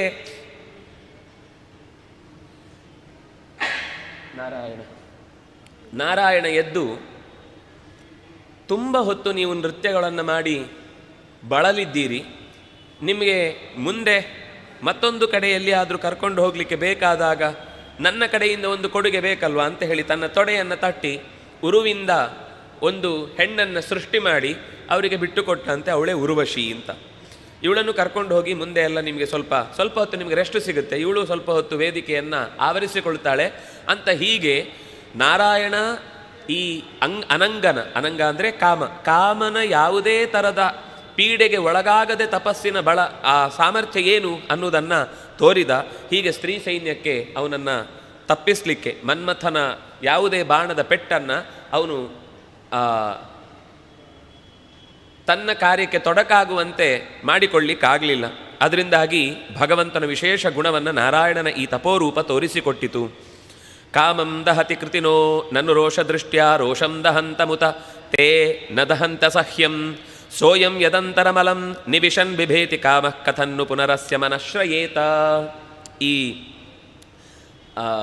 ಅಸಾಧಾರಣವಾದ ಭಗವಂತನ ಕಾಮನಿಗ್ರಹದ ಶಕ್ತಿಯನ್ನು ನಾವು ಭಗವಂತನನ್ನು ಸಹಸ್ರನಾಮದಲ್ಲೂ ಸ್ತೋತ್ರ ಮಾಡುವಾಗ ಕಾಮಃ ಅನ್ನುವ ಶಬ್ದವೇ ಭಗವಂತನಿದೆ. ಕಾಮೀ, ಕಾಂತಃ, ಈ ಶಬ್ದಗಳಿಂದ ಅವನನ್ನು ಸ್ತೋತ್ರ ಮಾಡುವುದಿದೆ. ಅವನು ಕಾಮ ಕಳೆಯುವವನು ಹೌದು. ಕಾಮಕೃತ್, ಕಾಮವನ್ನು ಕೃಂತತಿ, ನಾಶವನ್ನು ಮಾಡ್ತಾನೆ. ಕಾಮಕೃತ್ ಕಾಮಂ ಕರೋತಿ, ಬಯಕೆಗಳನ್ನು ಹುಟ್ಟುವಂತೆ ಮಾಡಿ ಬಯಕೆಗಳನ್ನು ನಾಶ ಮಾಡುವವನು ಅವನೇ. ಕೋಪದ ಕಣ್ಣಿನಿಂದ ಕಾಮವನ್ನು ಗೆಲ್ಲಲಿಕ್ಕಾಗದೆ, ಅಂದರೆ ಕಾಮ ಅನ್ನುವುದು ತಡೆಯಲ್ಪಟ್ಟಾಗ ಕೋಪವಾಗಿ ಅದು ಬದಲಾಗುತ್ತೆ. ಸಂಗಾತ್ ಸಂಜಾಯತೆ ಕಾಮಃ ಕಾಮಾತ್ ಕ್ರೋಧೋಭಿಜಾಯತೆ. ನಾವೇನನ್ನು ಬಯಸ್ತೇವೆ, ಬಯಸಿದ್ದು ಸಿಗದೇ ಹೋದಾಗ ಆ ದೌರ್ಬಲ್ಯದ ಪ್ರಭಾವದಿಂದ ಕೋಪ ಸ್ಫೋಟ ಆಗುತ್ತೆ. ಹಾಗಾಗಿ ರುದ್ರದೇವ ಕಾಮನಿಂದಾದ ತೊಡಕನ್ನು ಪರಿಹರಿಸಿಕೊಳ್ಳಿಕ್ಕೋಸ್ಕರ ಕೋಪದ 3ನೆಯ ಕಣ್ಣನ್ನು ತೆರೆದು ಮನ್ಮಥನನ್ನು ಅಂಗರಹಿತನನ್ನಾಗಿಸಿ ಅನಂಗನನ್ನಾಗಿಸಿದ. ಹೀಗೆ ಲೋಕದಲ್ಲಿ ಎಷ್ಟೋ ಜನ ಋಷಿಗಳು ತಮ್ಮ ಕೋಪವನ್ನು ತಾಪದ ರೂಪದಲ್ಲಿ, ಅಂದರೆ ಕಾಮವನ್ನು ತಡೆದ ಪರಿಣಾಮವಾಗಿ ಕೋಪದ ತಾಪವನ್ನು ಪ್ರಕಟಪಡಿಸಿದ್ದನ್ನು ನಾವು ನೋಡುತ್ತೇವೆ. ಅದು ಒಂದು ರೀತಿಯಲ್ಲಿ ಒಳಗಿನಿಂದಲೇ ಅವನನ್ನೇ ಸುಡುತ್ತೆ. ಯಾರಿಗೆ ಸಾಮರ್ಥ್ಯವೂ ತುಂಬ ಕಮ್ಮಿ ಇರುತ್ತೋ ಅವರು ಒಳಗಿಂದ ಸುಟ್ಟು ಹೋಗ್ತಾರೆ. ಸಾಮರ್ಥ್ಯ ಇದ್ದವರು ಹೊರಗಿನಿಂದನೂ ಸುಟ್ಟು ತಮ್ಮ ತಪಸ್ಸಿನ ಬಲವನ್ನು ಕಳ್ಕೊಳ್ತಾ ಹೋಗ್ತಾರೆ. ಆದರೆ ಇಂಥ ಕೋಪವೂ ಕೂಡ ನಾರಾಯಣನ ವಿಷಯದಲ್ಲಿ ಹತ್ತಿರವೂ ಸುಳಿಯಲಿಕ್ಕಾಗದೆ, ಕಾಮ ತಣ್ಣಗಾದರೆ ಕೋಪವೂ ಕೂಡ ತಣ್ಣಗಾಗುತ್ತೆ. ಕಾಮ ತಡೆಯಲ್ಪಟ್ಟರೆ ಅದು ಕೋಪವಾಗಿ ಬದಲಾಗುತ್ತೆ. ಅದರಿಂದಾಗಿ ಬೇಡ ಅನ್ನೋದು ಸಹಜವಾಗಿ ಮನಸ್ಸಿಗೆ ಬರಬೇಕು ಹೊರತು, ಬೇಡ ಅನ್ನೋದು ಒತ್ತಾಯಪೂರ್ವಕವಾಗಿ ಸಪ್ರೆಸ್ ಆದಾಗ ಅದು ಇನ್ನೊಂದು ರೀತಿಯಿಂದ ಏನೋ ಒಂದು ದೋಷವಾಗಿ ಒಳಗಿನಿಂದ ನಿಗ್ರಹ ಅನ್ನೋದು ಬಹಳ ಜಾಗ್ರತೆಯಿಂದ ಮಾಡಬೇಕಾದದ್ದು. ಶನೈರುಪರಮೇತು ಬುದ್ಧ್ಯಾ ಧೃತಿ ಗೃಹೀತಯ. ನಾವು ಯಾವುದನ್ನು ಬೇಡ ಅಂತ ಹೇಳ್ತೇವೆ ಅದಕ್ಕೆ ಸಕಾರಣವಾಗಿ ಮನಸ್ಸಿಗೆ ಬೇಡ ಅಂತ ಮಗುವಿಗೆ ಹೇಳಿದಂತೆ ಬಿಡಿಸಿ ಬಿಡಿಸಿ ಹೇಳಿದರೆ ಆ ನಿಗ್ರಹಗೊಂಡ ಕಾಮ ಅಪಾಯಕಾರಿ ಅಲ್ಲ. ಆದರೆ ನಾವು ಹಠಕ್ಕೆ ಬಿದ್ದು ಅದನ್ನು ಏನಾದರೂ ಸರಿ ಅಂತ ಹೊರಮುಖವಾದ ಗೇಟನ್ನು ಹಾಕಿ ಅಣೆಕಟ್ಟಿಗೆ ನಾವು ಗೇಟ್ ಹಾಕಿದ ಹಾಗೆ ಅದಕ್ಕೆ ಎಲ್ಲಿ ಬಿಡಬೇಕು ಅಲ್ಲಿ ಬಿಟ್ಟು ಸಹಜವಾಗಿ ನೀರಿನ ಹರಿವಿಗೆ ಅನುಕೂಲ ಮಾಡಿಕೊಟ್ರೆ ಅಣೆಕಟ್ಟು ಉಳಿಯುತ್ತೆ. ಇಲ್ಲ ನಮಗೆ ನೀರು ಎಲ್ಲವೂ ಬೇಕು ಅಂತ ಹೆಚ್ಚು ದಾಹಕ್ಕೆ ಒಳಗಾದರೆ ಅಣೆಕಟ್ಟಿನ ಎಲ್ಲ ನೀರು ಕೂಡ ಕೊಚ್ಚಿ ಹೋಗುತ್ತೆ. ಇಂದ್ರಿಯಗಳು ಅನ್ನೋದು ಒಂದೊಂದು ಒಳಗಿನ ಮನಸ್ಸಿನ ಭಾವನೆಗಳ ಅಣೆಕಟ್ಟು ಇದ್ದ ಹಾಗೆ. ಅದನ್ನು ಎಷ್ಟು ಬಿಡಿಸಬೇಕು, ಎಷ್ಟು ಹಿಡ್ಕೊಳ್ಬೇಕು ಅಂತನ್ನುವುದನ್ನು ನಾರಾಯಣ ತನ್ನ ಈ ತಪಸ್ಸಿನ ರೂಪದಿಂದ ತೋರಿಗೊಟ್ಟ. ಕಾಮ ಕಥನ್ನು ಪುನರಸ್ಯ ಮನಶ್ರಯೇತ. ಹೇಗೆ ತಾನೇ ಎಲ್ಲದರ ಈಗ ಕಾಮನೆ ಯಾರಿಗೆ? ಕೊರತೆ ಇದ್ದವನಿಗೆ. ನನಗೆ ಇಂಥದ್ದೊಂದು ಬೇಕು ಅನ್ನುವುದು ಯಾವುದೋ ಒಂದು ಬೇಕಾದ ವಸ್ತು ಇಲ್ಲದೇ ಇದ್ದವನಿಗೆ ಬರುವುದು. ಎಲ್ಲ ಇದ್ದವನಿಗೆ ಆಪ್ತಕಾಮಸ್ಯ ಕಾ ಸ್ಪೃಹ, ಎಲ್ಲ ಬಯಕೆಗಳನ್ನು ತಾನೇ ಈಡೇರಿಸುವವನು ತನಗೆ ಎಲ್ಲ ಈಡೇರಿದ ಬಯಕೆಗಳೇ ಉಳ್ಳವನಾದಾಗ ಒಂದು ಬಯಕೆ ಅಂತ ಅನ್ನೋದು ಅವನನ್ನು ಕಾಡ್ಲಿಕ್ಕೆ ಸಾಧ್ಯ ಇಲ್ಲ. ಅದರಿಂದಾಗಿ ಮುಂದಿನ ಮಾತುಗಳೆಲ್ಲ ದೂರತೋಪಾಸ್ತ, ಅದೆಲ್ಲೂ ಯಾವತ್ತೂ ಅವನನ್ನು ಸೇರುವುದೇ ಇಲ್ಲ. ವಿದ್ಧ ಸಪತ್ಯುದಿತ ಪತ್ರಿಭಿರಂತಿ ರಾಜ್ಞ ಬಾಲೋಪಿ ಸನ್ ಅಪಗತಸ್ತಪಸೇವನಾಯ ತಸ್ಮೈ ಅದಾಧ್ರುವಗತಿಂ ಗೃಣತೆ ಪ್ರಸನ್ನೋ ದಿವ್ಯಾಸ್ತು ಬಂತಿ ಮುನಯೋ ಯದು ಪರ್ಯಧಸ್ತಾತ್. ಸಪತ್ಯುದಿತ ಪತ್ರಿಭಿ, ಈ ಉತ್ತಾನಪಾದನೆಗೆ ಸುರುಚಿ ಸುನೀತಿ ಅಂತ ಇಬ್ಬರು ಮಕ್ಕಳು ಅಂತ ಹೆಂಡಂದಿರಲ್ಲಿ ಉತ್ತಮ ಮತ್ತು ಧ್ರುವ ಅಂತ ಇಬ್ಬರು ಮಕ್ಕಳು. ಅದರಲ್ಲಿ ಧ್ರುವ ತಂದೆಯ ತೊಡೆಯನ್ನು ಏರ್ಲಿಕ್ಕೆ ಹೋದಾಗ ಸಪತ್ನಿ ಅಂದರೆ ಸುರುಚಿ ಜೋರು ಮಾಡಿ ನನ್ನ ಉದರದಲ್ಲಿ ಹುಟ್ಟಿದವನಿಗೆ ಮಾತ್ರ ಈ ತೊಡೆಯಲ್ಲಿ ಏರಬೇಕಾದ ಅರ್ಹತೆ ಬರುತ್ತೆ ಅಂತ ನೂಕಿದ್ದರ ಪರಿಣಾಮವಾಗಿ ಬಾಲೋಪಿ ಅಪಮಾನಕ್ಕೆ ಒಳಗಾದಂತಹ ಆ ಬಿರುನುಡಿಯ ಬಾಣಕ್ಕೆ ಬಳಲಿ ಹೋದಂತಹ ಮಗು ಬುಸುಗುಡುತ್ತಾ ಅಮ್ಮನ ಬಳಿಗೆ ಬಂದು ನಾನೇಕೆ ನಮ್ಮ ಅಪ್ಪನ ತೊಡೆಯನ್ನು ಏರಕೂಡದು ಅನ್ನುವ ಅನೇಕ ಆಕ್ಷೇಪಗಳನ್ನು ಮಾಡಿದಾಗ ನಿನಗೇನು ಬೇಕೋ ಅದನ್ನು ಯಾರ ಹತ್ರ ಕೇಳಬೇಕು ಅಂದರೆ ಮತ್ತೆ ಇನ್ನೊಬ್ಬರ ಹತ್ರ ಕೇಳಲಿಕ್ಕೆ ಅವಕಾಶ ಇರಬಾರ್ದು, ಅಂಥವ್ರ ಹತ್ರ ಹೋಗಿ ಕೇಳಿದರೆ ನಿನಗೆ ಬೇಕಾದ್ದು ಸಿಗುತ್ತೆ. ಯಾರ ಹತ್ರ? ಭಗವಂತನ ಹತ್ರ. ಹಾಗಾದರೆ ನಾನು ಹೊರಡುತ್ತೇನೆ. ತಾಯಿ ಆ 5 ವರ್ಷದ ಮಗುವಿಗೆ ಹೊರಡುತ್ತೇನೆ ಅಂತ ದೃಢವಾದ ವಿಶ್ವಾಸ ತೊಟ್ಟು ನಿಂತ ಮಗುವಿಗೆ ತಡೀಲಿಲ್ಲ. ಅಯ್ಯೋ ಆಡಬೇಕಾದ ಮಗು ಅಂತ ನಿಲ್ಲಿಸಲಿಲ್ಲ. ಅಥವಾ ಇಷ್ಟು ಚಿಕ್ಕ ಮಗು, ಇದಕ್ಕೆ ಯಾಕೆ ಶಿಬಿರಕ್ಕೆ ಹಾಕಬೇಕು, ಇದಕ್ಕೆ ಯಾಕೆ ಸ್ತೋತ್ರ ಹೇಳ್ಕೊಡ್ಬೇಕು, ಇಷ್ಟು ಚಿಕ್ಕ ಮಗುವಿಗೆ ಯಾಕೆ ಬೆಳಿಗ್ಗೆ ಬೇಗ ಎಳಿಸ್ಬೇಕು ಅಂತ ನಾವು ಯೋಚನೆ ಮಾಡುವಂತೆ ಅವಳು ಮಾಡಲಿಲ್ಲ. ಅವಳು ಕಳುಹಿಸಿಕೊಟ್ಲು. ತಪಸೇ ವನಾಯ ಅಪಗತಃ, ಹೊರಟೇ ಬಿಟ್ಟ. ತಸ್ಮೈ, ಅಂತಹ ಹುಡುಗನಿಗೆ ಆ ದೃಢವಾದ ವಿಶ್ವಾಸ. ಯಾಕೆಂದರೆ ಮನಸ್ಸಿನಲ್ಲಿರುವುದು ಅತ್ಯಂತ ನಿಷ್ಕಲ್ಮಶವಾದ ಪ್ರೀತಿಯಾಗಿತ್ತು ಭಗವಂತನ ಕುರಿತಾಗಿ. ಮತ್ತು ಹಾಗೆ ಬಂದು ನಡುವಿನಲ್ಲಿ ನಾರದರು ಉಪದೇಶ ಮಾಡಿದರು. ವಾಸುದೇವ ದ್ವಾದಶಾಕ್ಷರದ ಸ್ವರೂಪವನ್ನು ಪಡೆದು ಆತ 6 ತಿಂಗಳುಗಳ ಕಾಲ ಕ್ರಮವಾಗಿ ಒಂದೊಂದೇ ಪದಾರ್ಥಗಳನ್ನು ಬಿಡ್ತಾ ಬಿಡ್ತಾ ಬಂದು 6 ತಿಂಗಳ ಕೊನೆಯಲ್ಲಿ ಗೃಣತೆ ಸ್ತೋತ್ರ ಮಾಡಿದಂತಹ ಆ ಹುಡುಗನಿಗೆ ಪ್ರಸನ್ನ, ತಾನು ಅತ್ಯಂತ ಪ್ರಸನ್ನನಾಗಿ ಧ್ರುವಗತಿಂ, ಉತ್ತಮವಾದ ಶಾಶ್ವತವಾದಂತಹ ಎಲ್ಲ ಲೋಕಗಳೂ ಕೂಡ ಎಲ್ಲಿ ನೆಲೆ ನಿಂತಿದೆಯೋ, ಯಾವುದಕ್ಕೆ ಇಡೀ ಜಗತ್ತಿನ ಎಲ್ಲ ಉಳಿದ ಜ್ಯೋತಿರ್ಕಾಯಗಳೇನಿದೆಯೋ ಅವುಗಳ ಗುಂಪು ಯಾವುದನ್ನು ಪ್ರದಕ್ಷಿಣೆ ಬಂದು ಜಗತ್ತು ನಡೀತಾ ಇದೆಯೋ ಅಂತಹ ಸ್ಥಾನಕ್ಕೆ ಆತನನ್ನು ಒಡೆಯನಾಗಿಸಿದ. ಕೆಳಗಿನಿಂದ ಈ ರೀತಿಯಾದ ಅವನ ಸ್ಥಾನಮಾನವನ್ನು ಗುರುತಿಸಿ ದಿವ್ಯಾಹ ಸ್ತುವಂತಿ ಮುನಯಃ ಯದುಪರಿ ಅಧಸ್ತಾತ್, ಕೆಳಭಾಗದಲ್ಲಿ ಋಷಿಮುನಿಗಳು, ಮೇಲ್ಭಾಗದಲ್ಲಿ ದೇವತೆಗಳು ಸೇರಿ ಭಗವಂತನ ಈ ವಿಶಿಷ್ಟವಾದಂತಹ ಅನುಗ್ರಹ ಶಕ್ತಿಯನ್ನು ಸ್ತೋತ್ರ ಮಾಡ್ತಾ ತಮ್ಮ ತಮ್ಮ ಮಾತುಗಳಿಗೆ ಸರಿಯಾದ ಸಾರ್ಥಕವಾದ ಭಾವವನ್ನು ತುಂಬಿಕೊಂಡ್ರು. ಯದ್ವೇನ ಮುತ್ಫತಗತಂ ದ್ವಿಜವಾಕ್ಯ ವಜ್ರ ನಿಷ್ಪಿಷ್ಟ ಪೌರುಷ ಭಗಂ ನಿರಯೇ ಪತಂತಂ ಜ್ಞಾತ್ವಾರ್ಥಿನೋ ಜಗತಿ ಪುತ್ರ ಪದಂಚಲೇಭೇ ದುಗ್ಧಾ ವಸೂನಿ ವಸುಧಾ ಸಕಲಾನಿ ಏನ. ನಾನೇ ಎಲ್ಲ ಅಂತ ಒಬ್ಬ ಜಗತ್ತಿನ ಎಲ್ಲ ಸೊತ್ತನ್ನು ತನ್ನ ವಶಕ್ಕೆ ತಂದುಕೊಳ್ಳುವ ಹಠ ಮಾಡಿದ. ವೇನ ಅಂತವನ ಹೆಸರು, ಅಂಗನ ಮಗ. ಯದ್ವೇನಂ ಉತ್ಪಥಗತಂ, ಸರಿಯಾದ ಪಥದಲ್ಲಿ ಇರಲಿಲ್ಲ ಅವನು. ಉತ್ಪಥ, ತನ್ನ ನಿಜವಾದ ರಾಜ್ಯ ನಡೆಸುವ ಅಧಿಕಾರವನ್ನು ದುರುಪಯೋಗಪಡಿಸಿಕೊಂಡ. ಎಲ್ಲರೂ ತನ್ನ ಕಡೆಗೆ ಅರ್ಚನೆ ಇರಲಿ, ಬಲಿ ಇರಲಿ, ಪೂಜೆ ಇರಲಿ, ಏನಾದರೂ ತನ್ನನ್ನು ಗುರಿಯಾಗಿಟ್ಟುಕೊಂಡು ಮಾಡಬೇಕು ಹೊರತು ಭಗವಂತನನ್ನು ಪೂಜಿಸುವಂತಿಲ್ಲ, ನಾನೇ ಎಲ್ಲ ಅಂತ ಅಹಂಭಾವದಿಂದ ನಿಂತ. ಪ್ರಜೆಗಳು ಬಂದು ತಡೆದರು. ಬೇಡಪ್ಪ, ಹೀಗೆ ಮಾಡಬೇಡ, ದೇವತೆಗಳು ದೇವಸ್ಥಾನ ಅಂತೆಲ್ಲ ಇರುವುದನ್ನು ಆಯಾ ಕರ್ತವ್ಯದಲ್ಲಿ ನಿರ್ವಹಣೆ ಮಾಡಲಿಕ್ಕೆ ಹಿಂದಿನವರು ಯೋಚನೆ ಮಾಡಿದ್ದು, ಅದನ್ನು ತಡಿಬೇಡ. ಏನು ಹೇಳಿದ್ರು ಕೇಳದೆ ಹೋದಾಗ ಆ ಪ್ರಜೆಗಳೇ ಆ ರಾಜನನ್ನು ಸುಟ್ಟು ತೆಗೆದರು. ನೋಡಿ, ಪ್ರಜಾಪ್ರಭುತ್ವ ಅನ್ನೋದು ಈಗದ್ದಲ್ಲ. ಅದು ಪ್ರಜೆಗಳೇ ರಾಜನ ಆಡಳಿತದ ವ್ಯವಸ್ಥೆಯಲ್ಲಿ ಚುರುಕುತನ ಇಲ್ಲದೆ ಅದು ಒಂದು ಕಡೆ ಸಂಪತ್ತು ಕಪ್ಪಾಗಲಿಕ್ಕೆ ಶುರುವಾದಾಗ ಅಥವಾ ಸ್ವಾರ್ಥಕ್ಕೆ ಒಳಗಾದಾಗ ಸುಟ್ಟು ತೆಗೆದರು. ಆದರೆ ಅವರಿಗೆ ಪ್ರಜ್ಞಾವಂತರಾದ ಪ್ರಜೆಗಳಾಗಿದ್ದರು. ಪ್ರಜೆಗಳು ಅಂದರೆ ಸುಮ್ಮನೆ ಓಟಿಗಾಗುವಾಗ ಮಾತ್ರ ನೆನಪಾಗುವ ಜನ ಆಗಿರಲಿಲ್ಲ. ಪ್ರಜಾ ಅನ್ನುವ ಶಬ್ದಕ್ಕೆ ಅರ್ಥ ಪ್ರಜ್ಞಾಪೂರ್ವಕವಾಗಿ ಯಾರು ಹುಟ್ಟಿದ್ದಾನೂ ಪ್ರಜೆ. ಪ್ರಕೃಷ್ಟತ್ವೇನ ಜಾಯತೆ ಇತಿ ಪ್ರಜಾ. ಪ್ರಜ್ಞಾವಂತ ಪ್ರಜೆ ಆಗ್ತಾನೆ, ಆಗ ಅವನಿಗೆ ಪ್ರಭು ಆಗ್ಲಿಕ್ಕೆ ಅರ್ಹತೆ ಬರುತ್ತೆ. ಯಾರು ಕರೆದ್ರು, ಯಾಕೆ ಬಂದರು, ಏನು ಕೊಡ್ತಾರೆ, ಅದಕ್ಕೆ ಸರಿಯಾಗಿ ಜನ ಗುಂಪುಗೂಡುವಂಥವರನ್ನು ಪ್ರಜೆಗಳು ಅಂತ ಕರೆದ್ರೆ ಕಷ್ಟ ಆಗುತ್ತೆ. ಅದರಿಂದ ಬರುವ ಪ್ರತಿಫಲವು ಅಷ್ಟೇ ವಿಚಿತ್ರವಾಗಿರುತ್ತೆ. ಆದರೆ ಇಲ್ಲಿ ಅವನನ್ನು ಕೊಂದೇ ಬಿಟ್ಟರು ವಾಗ್ವಜ್ರದಿಂದ. ತಮ್ಮ ಮಾತಿನ ಹರಿತವಾದ ಬೆಂಕಿಯಿಂದ ಅವನನ್ನು ಸುಟ್ಟು ತೆಗೆದರು. ನೋಡಿ, ಸುಟ್ಟು ತೆಗೆಯುವುದು ಅನ್ನೋದು ದೊಡ್ಡ ಸಾಮರ್ಥ್ಯ ಅಲ್ಲ. ಸುಟ್ಟ ಬಳಿಕ ಪರಿಸ್ಥಿತಿಯನ್ನು ಮತ್ತೆ ಮೊದಲಿನಂತೆ ಸರಿಪಡಿಸುವುದು ಅಂತುಂಟಲ್ವ, ಅದು ನಿಜವಾದ ಸಾಮರ್ಥ್ಯ. ನಾವೆಷ್ಟೋ ಸರ್ತಿ ಋಷಿಗಳ ಕೋಪತಾಪಗಳನ್ನೆಲ್ಲ ನೋಡಿ ನಮಗಿಂತ ಅವರೇನು ಹಿರಿಯರು, ನಮಗೂ ಕೋಪ ಬರುತ್ತೆ, ಅವ್ರಿಗೂ ಕೋಪ ಬಂತು, ನಾವು ಅವರು ಸಮಸಮ ಅಂತ. ನಾವು ಕೋಪ ಬಂದರೆ ಒಂದಿಷ್ಟು ಅನರ್ಥ ಆಗುತ್ತೆ, ಅವರ ಕೋಪದಿಂದ ಲೋಕಕ್ಕೊಂದಿಷ್ಟು ಒಳ್ಳೆಯದೇ ಆಗುತ್ತೆ. ಈಗ ಜಮದಗ್ನಿ ರೇಣುಕೆಯ ತಲೆಯನ್ನು ತೆಗಿಲಿಕ್ಕೆ ಹೇಳಿದ ಪರಶುರಾಮನಿಗೆ. ಪರಶುರಾಮ ಕೂಡಲೇ ತೆಗೆದ. ನಂತರ ಏನಿದೆ, ಏನು ಬೇಕು ಅಂತ ಕೇಳಿದಾಗ ಮತ್ತೆ ಮರಳಿ ಆ ರೇಣುಕೆಯನ್ನು ಮೊದಲಿನ ಯಾವ ದುರ್ಘಟನೆಗಳು ನೆನಪಾಗದಂತೆ ಸೌಮನಸ್ಸಿನಿಂದ ಬದುಕುವಂತೆ ನಿಮ್ಮ ಜೊತೆಗಿರುವಂತೆ ಅವರನ್ನು ಬದುಕಿಸಿಕೊಡಿ ಅಂತ ಕೇಳಿದ. ಆ ಜಮದಗ್ನಿಗೆ ತನ್ನ ತಾಯಿಯ ತಲೆಯನ್ನು ತೆಗಿ ಅಂತ ಹೇಳಿದ ತಕ್ಷಣ ಪರಶುರಾಮ ಚೂರು ಯೋಚನೆ ಮಾಡಬೇಕಿತ್ತಲ್ವ ಅಂತ ಆಕ್ಷೇಪ ಮಾಡುವವರಿಗೆ ಮುಂದೆ ತನ್ನ ತಂದೆಯ ಕೈಯಿಂದಲೇ ಆಕೆಯನ್ನು ಮತ್ತೆ ಮರಳಿ ಬದುಕಿಸಿದ ತಪಸ್ಸಿನ ಶಕ್ತಿ ಇತ್ತು ಅನ್ನೋದನ್ನು ಯಾಕೆ ಮರೀತೇವೆ ನಾವು? ಇದು ಒಂದು ಕಡೆ ಅಲ್ಲ, ಇಂತಹ ಯಾರಿಗೆ ಬದುಕಿಸುವ ಶಕ್ತಿ ಇದೆ ಅವನಿಗೆ ಕೊಲ್ಲುವ ಅಧಿಕಾರ ಬಂದು ಬಿಡುತ್ತೆ. ಕೊಲ್ಲುವ ಅಧಿಕಾರ ಬರುತ್ತೆ ಅಂದರೆ ಕೊಲ್ಲಬೇಕು ಅಂತಲ್ಲ, ಅಕಸ್ಮಾತ್ ಏನಾದರೂ ಶಿಕ್ಷಿಸುವ ನೆಪದಲ್ಲಿ ಕೊಲ್ಲುವುದು ಅಂದರೆ ಏನು, ಶರೀರ ಬಿಟ್ಟು ಹೋಗುವಂತೆ ಮಾಡುವುದಷ್ಟೇ. ಕೊಲ್ಲುವುದು ಅಂತ ಅನ್ನೋದು ಜೀವನಿಗೆ ಇರುವ ಸಂಗತಿಯೇ ಅಲ್ಲ.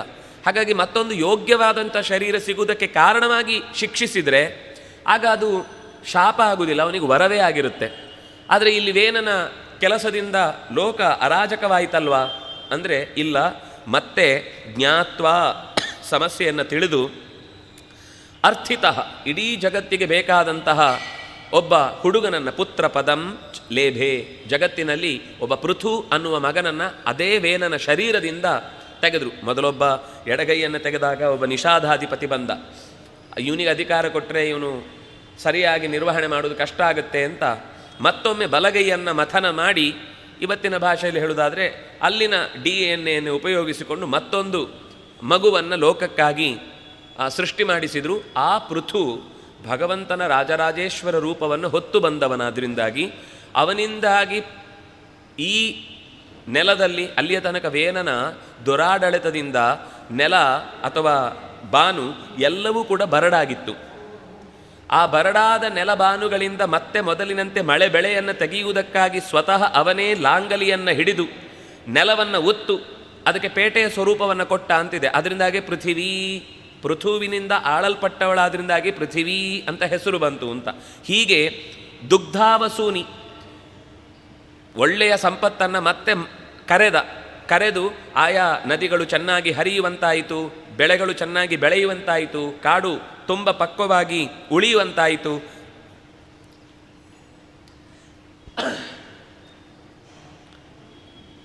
ಏನ ಸಕಲಾನಿ ಎಲ್ಲ ಮರಳಿ ಮತ್ತೆ ಭೂಮಿಗೆ ಪಡೆಯುವಂತಾಯಿತು. ವಸುಧಾ ನಿಜವಾಗಿ ವಸು ಧರತಿ ಸಂಪತ್ತನ್ನು ಹೊತ್ತವಳಾದ್ಲು. ನಾರಾಯಣ. ಹೀಗೆ ಸಂಪತ್ತಿನ ಹಾಲುಗರೆದಂತಹ ಪೃಥುವಿನ ನೆನಪನ್ನು ಮಾಡಿಕೊಂಡು ಮುಂದೆ ನಾಭೇರಸೌ ಋಷಭ ಆಸ ಸುದೇವಿ ಸೂನು ಯೋ ವೈ ಚಚಾರ ಸಮದೃಗ್ ಹೃದಯೋಗಚರ್ಯಾಂ ಯತ್ಪಾರಮಹಂಸ್ಯ ಋಷಯಃ ಪದಮಾಮನಂತಿ ಸ್ವಸ್ಥಃ ಪ್ರಶಾಂತಕರಣ ಪರಿಮುಕ್ತ ಸಂಗಃ. ನಾಭಿರಾಜನಿಗೆ ಮೇರುದೇವಿಯಲ್ಲಿ ಋಷಭ ಅನ್ನುವವನು ಹುಟ್ಟಿದ. ಅವನು ರಾಜ್ಯಭಾರವನ್ನು ನಡೆಸುವಾಗ ಜಗತ್ತಿನ ಟ್ಯಾಕ್ಸನ್ನು ಹೇಗೆ ಕೋಶದ ರೂಪದಲ್ಲಿ ಉಪಯೋಗಿಸಿಕೊಂಡು ಜನರಿಗೆ ಅಗತ್ಯಕ್ಕೆ ಬರುವ ಯೋಜನೆಗಳನ್ನು ಹಾಕಬೇಕು ಅಂತ ತಿಳಿಸಿದ. ಅದರ ಜೊತೆಗೆ ಋಷಭಗೀತೆ ಅಂತ ಇಲ್ಲಿ ಮತ್ತೆ ನಾವು ನೋಡಲಿಕ್ಕಿದೆ. ಮಕ್ಕಳಿಗೆಲ್ಲರಿಗೂ ಉಪದೇಶ ಮಾಡ್ತಾನೆ. ಅಧಿಕಾರ ಅಂದರೆ ಇದೆಲ್ಲ ನಿಜವಾಗಿ ಪೊಲಿಟಿಕಲ್ ಸೈನ್ಸಲ್ಲಿ ಪಾಠ ಮಾಡಬೇಕಾದ ಭಾಗ. ಅಧಿಕಾರ ಅಂದರೆ ಏನು, ಪ್ರಜೆಗಳ ಸಂಪತ್ತು ಅಂದರೆ ಅದರ ಬೆಲೆ ಎಷ್ಟು, ಇಲ್ಲಿ ಅಧಿಕಾರದಲ್ಲಿ ಕೂತವನಿಗೆ ಅದರ ಮೇಲೆ ಎಷ್ಟು ಹಿಡಿತ ಇದೆ, ಅದನ್ನು ಹೇಗೆ ಬಳಸಿಕೊಳ್ಬೇಕು, ಬಳಸದೇ ಹೋದರೆ ಏನೆಲ್ಲ ಅನರ್ಥ ಇದೆ, ಕೇವಲ ಅವನು ಇಲ್ಲಿ ತಿಂದ ಸಂಪತ್ತು ಇಲ್ಲಿಗೆ ಯಾರಿಗೂ ಗೊತ್ತಾಗಲಿಲ್ಲ ಅಂತ ತಕ್ಷಣ ಅದು ಅವನನ್ನು ಬಿಡತ್ತೆ ಅಂತ ಯೋಚನೆ ಅಲ್ಲ. ಹೀಗೆ ಅನೇಕ ಮಾತುಗಳಿಂದ ಅವನು ತನ್ನ ನಡೆಯಿಂದಲೂ ತೋರಿದ, ಮಕ್ಕಳಿಗೆ ಉಪದೇಶದ ನುಡಿಯಿಂದಲೂ ಕೂಡ ದಾಖಲೆ ಮಾಡಿಟ್ಟ. ಮತ್ತು ವಿಶೇಷವಾಗಿ ಯೋಗಚರ್ಯಾಂಚಚಾರ, ಯೋಗದ ಸಾಧನೆಗಳನ್ನು ತುಂಬ ವಿಶೇಷವಾಗಿ ಸಾಧಕರಿಗೆ ಮಾರ್ಗದರ್ಶಿಯಾಗಿ ತಾನು ನಡೆದುಕೊಂಡ. ಸ್ವಸ್ಥಃ ಪ್ರಶಾಂತಕರಣ, ಕೊನೆಗೆ ಎಲ್ಲಿವರೆಗೆ ಅಂದರೆ ಸಂಪತ್ತಿನ ಸಣ್ಣ ತುಣುಕೂ ಕೂಡ ಸ್ವಾರ್ಥಕ್ಕಾಗಿ ಬಳಸುವಂತಿಲ್ಲ ಅನ್ನುವ ಕಾರಣಕ್ಕಾಗಿ ಮೈಮೇಲಿನ ನೂಲ ಎಳೆಯನ್ನೂ ತೊರೆದು ಬತ್ತಲಾಗಿ ಅಧಿಕಾರವನ್ನು, ಇನ್ನೂ ಕೈಯಲ್ಲಿ ಅಧಿಕಾರ ನಡೆಸುವ ಶಕ್ತಿ ಇದ್ದಾಗಲೇ ವಾನಪ್ರಸ್ಥಾಶ್ರಮಕ್ಕೆ ತೆರಳಿ ಮಕ್ಕಳಿಗೆ ಅಧಿಕಾರವನ್ನು ಕೊಟ್ಟು ಹೊರಟ. ಮಕ್ಕಳು ಯಾವಾಗ ಅಪ್ಪ ಕೊಡ್ತಾನೆ ಅಂತ ಕಾಯುವಂತಾಗುವಂತಲ್ಲ. ಹಿಂದೆ ಅವರ ಅಧಿಕಾರದ ಅವಧಿ ಸಾಮರ್ಥ್ಯ ಎಲ್ಲಿ ತನಕ ಇದೆ ಅಂತ ನೋಡಿ ಮಕ್ಕಳಿಗೆ ಅವರಿಗೆ ಅಧಿಕಾರವನ್ನು ಹಿಡಿಲಿಕ್ಕೆ ಶಕ್ತಿ ಬರುತ್ತೆ ಅಂತ ಗೊತ್ತಾದ ತಕ್ಷಣವೇ, ಇದು ಇಲ್ಲಿ ಮಾತ್ರ ಅಲ್ಲ, ನಿಮಗೆ 9ನೆಯ ಸ್ಕಂಧದಲ್ಲಿ ಪ್ರತಿ ರಾಜನ ಕತೆ ಕೇಳುವಾಗಲೂ ಅವರು ಅಧಿಕಾರವನ್ನು ಮಕ್ಕಳಿಗೆ ವಹಿಸಿದರು, ವಾನಪ್ರಸ್ಥಾಶ್ರಮಕ್ಕೆ ತೆರಳಿದರು. ಹೀಗೆ ಸಾವಿರಾರು ಕಥೆಗಳು ಮತ್ತೆ ಮತ್ತೆ ಇದೇ ಥರ ಬರುತ್ತೆ. ಅಂದರೆ ಅವರೇ ಆಗ ರಿಟೈರ್ಮೆಂಟ್ ತಗೊಳ್ತಾ ಇದ್ರು. ಮಕ್ಕಳಿಗೆ ಸ್ವಲ್ಪ ದಿವಸ ಸಲಹೆ ಸೂಚನೆಗಳನ್ನು ಕೊಡುವ ನೆಪದಲ್ಲಿ ಇರ್ತಾರೆ, ಆದರೆ ಮುಂದೆ ತಮ್ಮ ಅಂತರಂಗದ ಸಾಧನೆಗಾಗಿ ಕಾಡಿಗೆ ಸಾಕ್ತಾರೆ. ಹೀಗೆ ಅವನು ಪ್ರಶಾಂತ ಕರ್ಣನಾಗಿ ಅದು ಕೊನೆಗೊಂಡದ್ದು ಮತ್ತೆ ಇದೇ ಕೊಲ್ಲೂರಿನ ಹತ್ತಿರದಲ್ಲಿ ಕುಟಚಾದ್ರಿ, ಇವತ್ತು ನಾವು ಕೊಡಚಾದ್ರಿ ಅಂತ ಕರಿತೇವೆ. ಆ ಜಾಗದಲ್ಲೇ ತನ್ನ ಕೊನೆಯ ದಿನಗಳನ್ನು ಋಷಭರೂಪಿ ಪರಮಾತ್ಮ ಅಲ್ಲಿಯ ಜನರಿಗೆ, ತುಂಬ ಸಿದ್ಧರಿಗೆ ಉಪದೇಶ ಮಾಡಿದ ಜಾಗ ಇವತ್ತಿಗೂ ಸಾಧಕರಲ್ಲಿ ನೆಲೆಸಿದ್ದಾರೆ ಅಂತನ್ನುವ ಪ್ರಥೆ ಇದೆ, ಪ್ರಸಿದ್ಧಿ ಇದೆ ಲೋಕದಲ್ಲಿ. ಅಂತಹ ವಿಶಿಷ್ಟವಾದ ಉಪದೇಶಗಳನ್ನು ಕೊಟ್ಟ ಜಾಗ ಅದು ಕೊನೆಯಲ್ಲಿ. ಸತ್ರೇ ಮಮಾಸ ಭಗವಾನ್ ಹಯಶೀರ್ಷ ಏಷ ಸಾಕ್ಷಾತ್ ಸ ಯಜ್ಞ ಪುರುಷಸ್ತಪನೀಯ ವರ್ಣ ಛಂದೋಮಯೋ ಮಖಮಯೋ ಅಖಿಲ ದೇವತಾತ್ಮ ವಾಚೋ ಬಭೂವು ಉಷತೀ ಶ್ವಸತೋಸ್ಯ ನಸ್ತಃ. ನಾನು ಮಹಾಯಜ್ಞವೊಂದನ್ನು ಮಾಡುವುದಕ್ಕಾಗಿ ದೀಕ್ಷಿತನಾಗಿದ್ದೆ. ಅಂತಹ ಸಂದರ್ಭದಲ್ಲಿ ಭಗವಂತನ ಒಂದು ವಿಶೇಷವಾದ ಬಂಗಾರದ ಮೈಬಣ್ಣದ ಹಯಶೀರ್ಷ ರೂಪ, ಹಯಗ್ರೀವ ರೂಪ ಎದ್ದು ಬಂತು. ಹೊರಗಿನಿಂದ ಮಂಡಲ ಬೆಳ್ಳಿಯಂತೆ ಚಂದ್ರನ ಕಿರಣದಂತೆ ಹೊಳೆಯುತ್ತಿದೆ. ಎಲ್ಲ ವೇದಗಳನ್ನು ನಿರಂತರ ಉಸುರುತ್ತಿರುವಂತಹ ಮೋರೆ ಆತನದ್ದು. ಎಲ್ಲಿವರೆಗೆ ಅಂದರೆ ಶ್ವಸತಃ ಅಸ್ಯ ನಸ್ತಃ, ಮೂಗಿನಿಂದ ಬಿಟ್ಟ ಉಸಿರೂ ಕೂಡ ವೇದವಾಗಿಯೇ ಹೊರಹೊಮ್ಮುತ್ತಾ ಇತ್ತು. ಅಂತಹ ಸಕಲ ವಿದ್ಯಾದೇವತೆಯಾದ, ಎಲ್ಲ ವಿದ್ಯೆಗಳಿಗೆ ಆಧಾರವಾದ, ಉಸಿರೂ ಕೂಡ ಮಂತ್ರಗಳೇ ಆಗಿ ಕೇಳಿಸುವಂತಹ ಹಯಶೀರ್ಷ ರೂಪ ನನ್ನ ಕಣ್ಣ ಮುಂದೆ ಆವಿರ್ಭವಿಸಿತು. ಅದರಿಂದ ವೇದಗಳು ಲೋಕಕ್ಕೆ ಒದಗಿ ಬಂದವು. ನನಗೆ ವಿಶಿಷ್ಟವಾದ ಉಪದೇಶ ಆ ರೂಪದಿಂದ ಆಯಿತು ಅಂತ ಹೀಗೆ ಹಯಗ್ರೀವ ರೂಪದ ನೆನಪನ್ನು ಚತುರ್ಮುಖ ಈ ಅವತಾರದ ಸಾಲಿನಲ್ಲಿ ನೆನಪಿಸಿಕೊಳ್ಳುತ್ತಾನೆ. ಮತ್ಸ್ಯೋ ಯುಗಾಂತ ಸಮಯೇ ಮನುನೋಪಲಬ್ಧ ಕ್ಷೋಣೀಮಯೋ ನಿಖಿಲ ಜೀವ ನಿಕಾಯಕೇತ ವಿಸ್ರಂಸಿತಾನುರುಭಯೇ ಸಲಿಲೆ ಮುಖಾನ್ಮ ಆದಾಯ ತತ್ರ ವಿಜಹಾರ ವೇದ ಮಾರ್ಗಾನ್. ಇನ್ನೊಂದು ಸಮಸ್ಯೆ ಆಯಿತು. ಹಯಗ್ರೀವ ಅಂತ ಒಂದು ಭಗವಂತನ ರೂಪ ಇದ್ದಂತೆ ಒಬ್ಬ ರಾಕ್ಷಸ ಇದ್ದ, ಹಯಗ್ರೀವ ಅಂತ.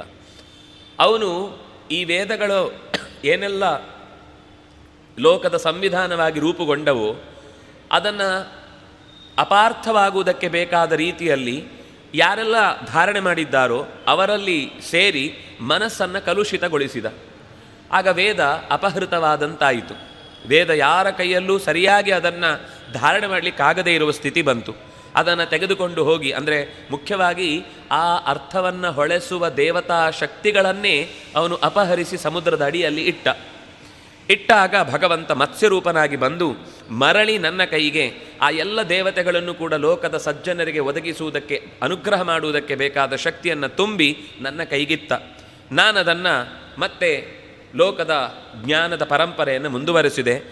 ಹೀಗೆ ಅಸುರನನ್ನು ಕೊಂದಂತಹ ಮತ್ಸ್ಯರೂಪಿ ಪರಮಾತ್ಮ ಮತ್ತೊಮ್ಮೆ ಇಡೀ ಮನ್ವಂತರದಿಂದ ಮತ್ತೊಂದು ಮನ್ವಂತರಕ್ಕೆ ನಡುವೆ ನಡೆದ ಪ್ರಳಯ ಕಾಲದಲ್ಲಿ ಎಲ್ಲವನ್ನೂ ಕಳೆದುಕೊಳ್ಳುವ ಹೊತ್ತಿಗೆ ಮುಂದಿನ ಮನ್ವಂತರಕ್ಕೆ ಬೇಕಾದ ಬೀಜಗಳನ್ನೆಲ್ಲ ದೋಣಿಯಲ್ಲಿ ಇರಿಸುವಂತ ಸತ್ಯವ್ರತನಿಗೆ ತಿಳಿಸಿ, ಮತ್ತೆ ಅವನು ಅದರಂತೆಯೇ ನಾವೆಯಲ್ಲಿ ಋಷಿಗಳನ್ನು ಎಲ್ಲ ಮುಂದಿನ ಯುಗಕ್ಕೆ ಬೇಕಾದ ಬೀಜಗಳನ್ನು ಹೊತ್ತು ನಿಂತಾಗ ತಾನೊಬ್ಬ ಮೀನನಾಗಿ, ಹಿಂದೆ ಒಮ್ಮೆ ಮೀನ ರೂಪವನ್ನು ತೊಟ್ಟಿದ್ದ ರಕ್ಕಸನನ್ನು ಕೊಲ್ಲಿಕ್ಕೆ, ಮತ್ತೆ ಅದೇ ಮೀನನಾಗಿ ಒಂದು ಕೊಂಬಿನಿಂದ ಆ ದೋಣಿಯ ಹಗ್ಗವನ್ನು ತನ್ನ ಕೊಡಿಗೆ ಸೇರಿಸಿಕೊಂಡು ಪ್ರಳಯದ ಜಲಧಿಯಲ್ಲಿ ಬಹಳ ಕಾಲ ಓಡಾಡಿ ಮತ್ತೆ ಮರಳಿ ಸೃಷ್ಟಿಯ ಆರಂಭದಲ್ಲಿ ಈ ಎಲ್ಲ ಸೊತ್ತುಗಳನ್ನು ಭೂಮಿಗೆ ಇಳಿಸಿ ಅವನಿಗೆ ಅನೇಕ ಉಪದೇಶಗಳನ್ನು ಮಾಡಿದ ಭಗವದ್ರೂಪ.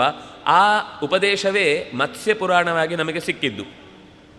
ಅಂತಹ ಉಪದೇಶದ ಮಾತುಗಳೇ ಮತ್ಸ್ಯ ಪುರಾಣವಾಗಿ ಸಿಕ್ಕಿದ್ದು. ಅಲ್ಲಿ ಹೇಗೆ ಭೂದೇವಿಗೆ ರಕ್ಷಣೆ ಕೊಡುವುದಕ್ಕೋಸ್ಕರ ತನ್ನ ದಾಡೆಯಲ್ಲಿ ಇರಿಸಿಕೊಂಡು ಮೇಲಕ್ಕೆ ಹತ್ತುವಾಗ ಅವಳು ಅನೇಕ ಪ್ರಶ್ನೆಗಳನ್ನು ಮಾಡಿದ್ದಕ್ಕಾಗಿ ವರಾಹ ಉತ್ತರಿಸಿದ ಮಾತು ವರಾಹ ಪುರಾಣವಾಯಿತೋ ಹಾಗೆ ಇಲ್ಲಿ ಮತ್ಸ್ಯ ಪುರಾಣವಾಗಿ ಸಿಕ್ಕಿತು. ಆದಾಯ ತತ್ರ ವಿಜಹಾರ ವೇದ ಮಾರ್ಗಾನ್, ಹೀಗೆ ಜಗತ್ತಿಗೆ ಇಡೀ ಜ್ಞಾನದ ಪರಂಪರೆಯನ್ನು ಮತ್ತೊಮ್ಮೆ ಒದಗಿಸಿದ, ಸೃಷ್ಟಿಯ ಪರಂಪರೆಗೆ ಬೀಜಗಳನ್ನು ಮತ್ತೆ ಒದಗಿಸಿದ. ಕ್ಷೀರೋದಧೌ ಅಮರದಾನವಯೂಥಪಾನಾಂ ಉನ್ಮತ್ನತಾಂ ಅಮೃತ ಲಬ್ಧಯ ಆದಿದೇವ ಪೃಷ್ಠೇನ ಕಚ್ಚಪವಪುಃ ವಿದದಾರ ಗೋತ್ರಂ ನಿದ್ರೇ ಕ್ಷಣೋದ್ರಿ ಪರಿವರ್ತಕ ಕಷಾಣ ಕಂಡೂಹು. ದೇವತೆಗಳಿಗೂ ದೈತ್ಯರಿಗೂ ಎಣ್ಣೆ ಸೀಗೆಯ ಪರಿಸ್ಥಿತಿ. ಆದರೆ ದೈತ್ಯರ ಬಳಿ ಇದ್ದ ಅನೇಕ ಗುರುಗಳ ಶುಕ್ರಾಚಾರ್ಯರ ಬಲ, ಅದರ ಜೊತೆಗೆ ಇವರು ಒಂದು ಮಾಡಿದ ಕೆಲವೆಲ್ಲ ಸಣ್ಣ ಪುಟ್ಟ ಗುರುದ್ರೋಹಗಳಿಂದಾಗಿ ಸಂಪತ್ತನ್ನು ಕಳೆದುಕೊಳ್ಳುವಂತಹ ದುಸ್ಥಿತಿ ಬಂತು ದೇವತೆಗಳಿಗೆ.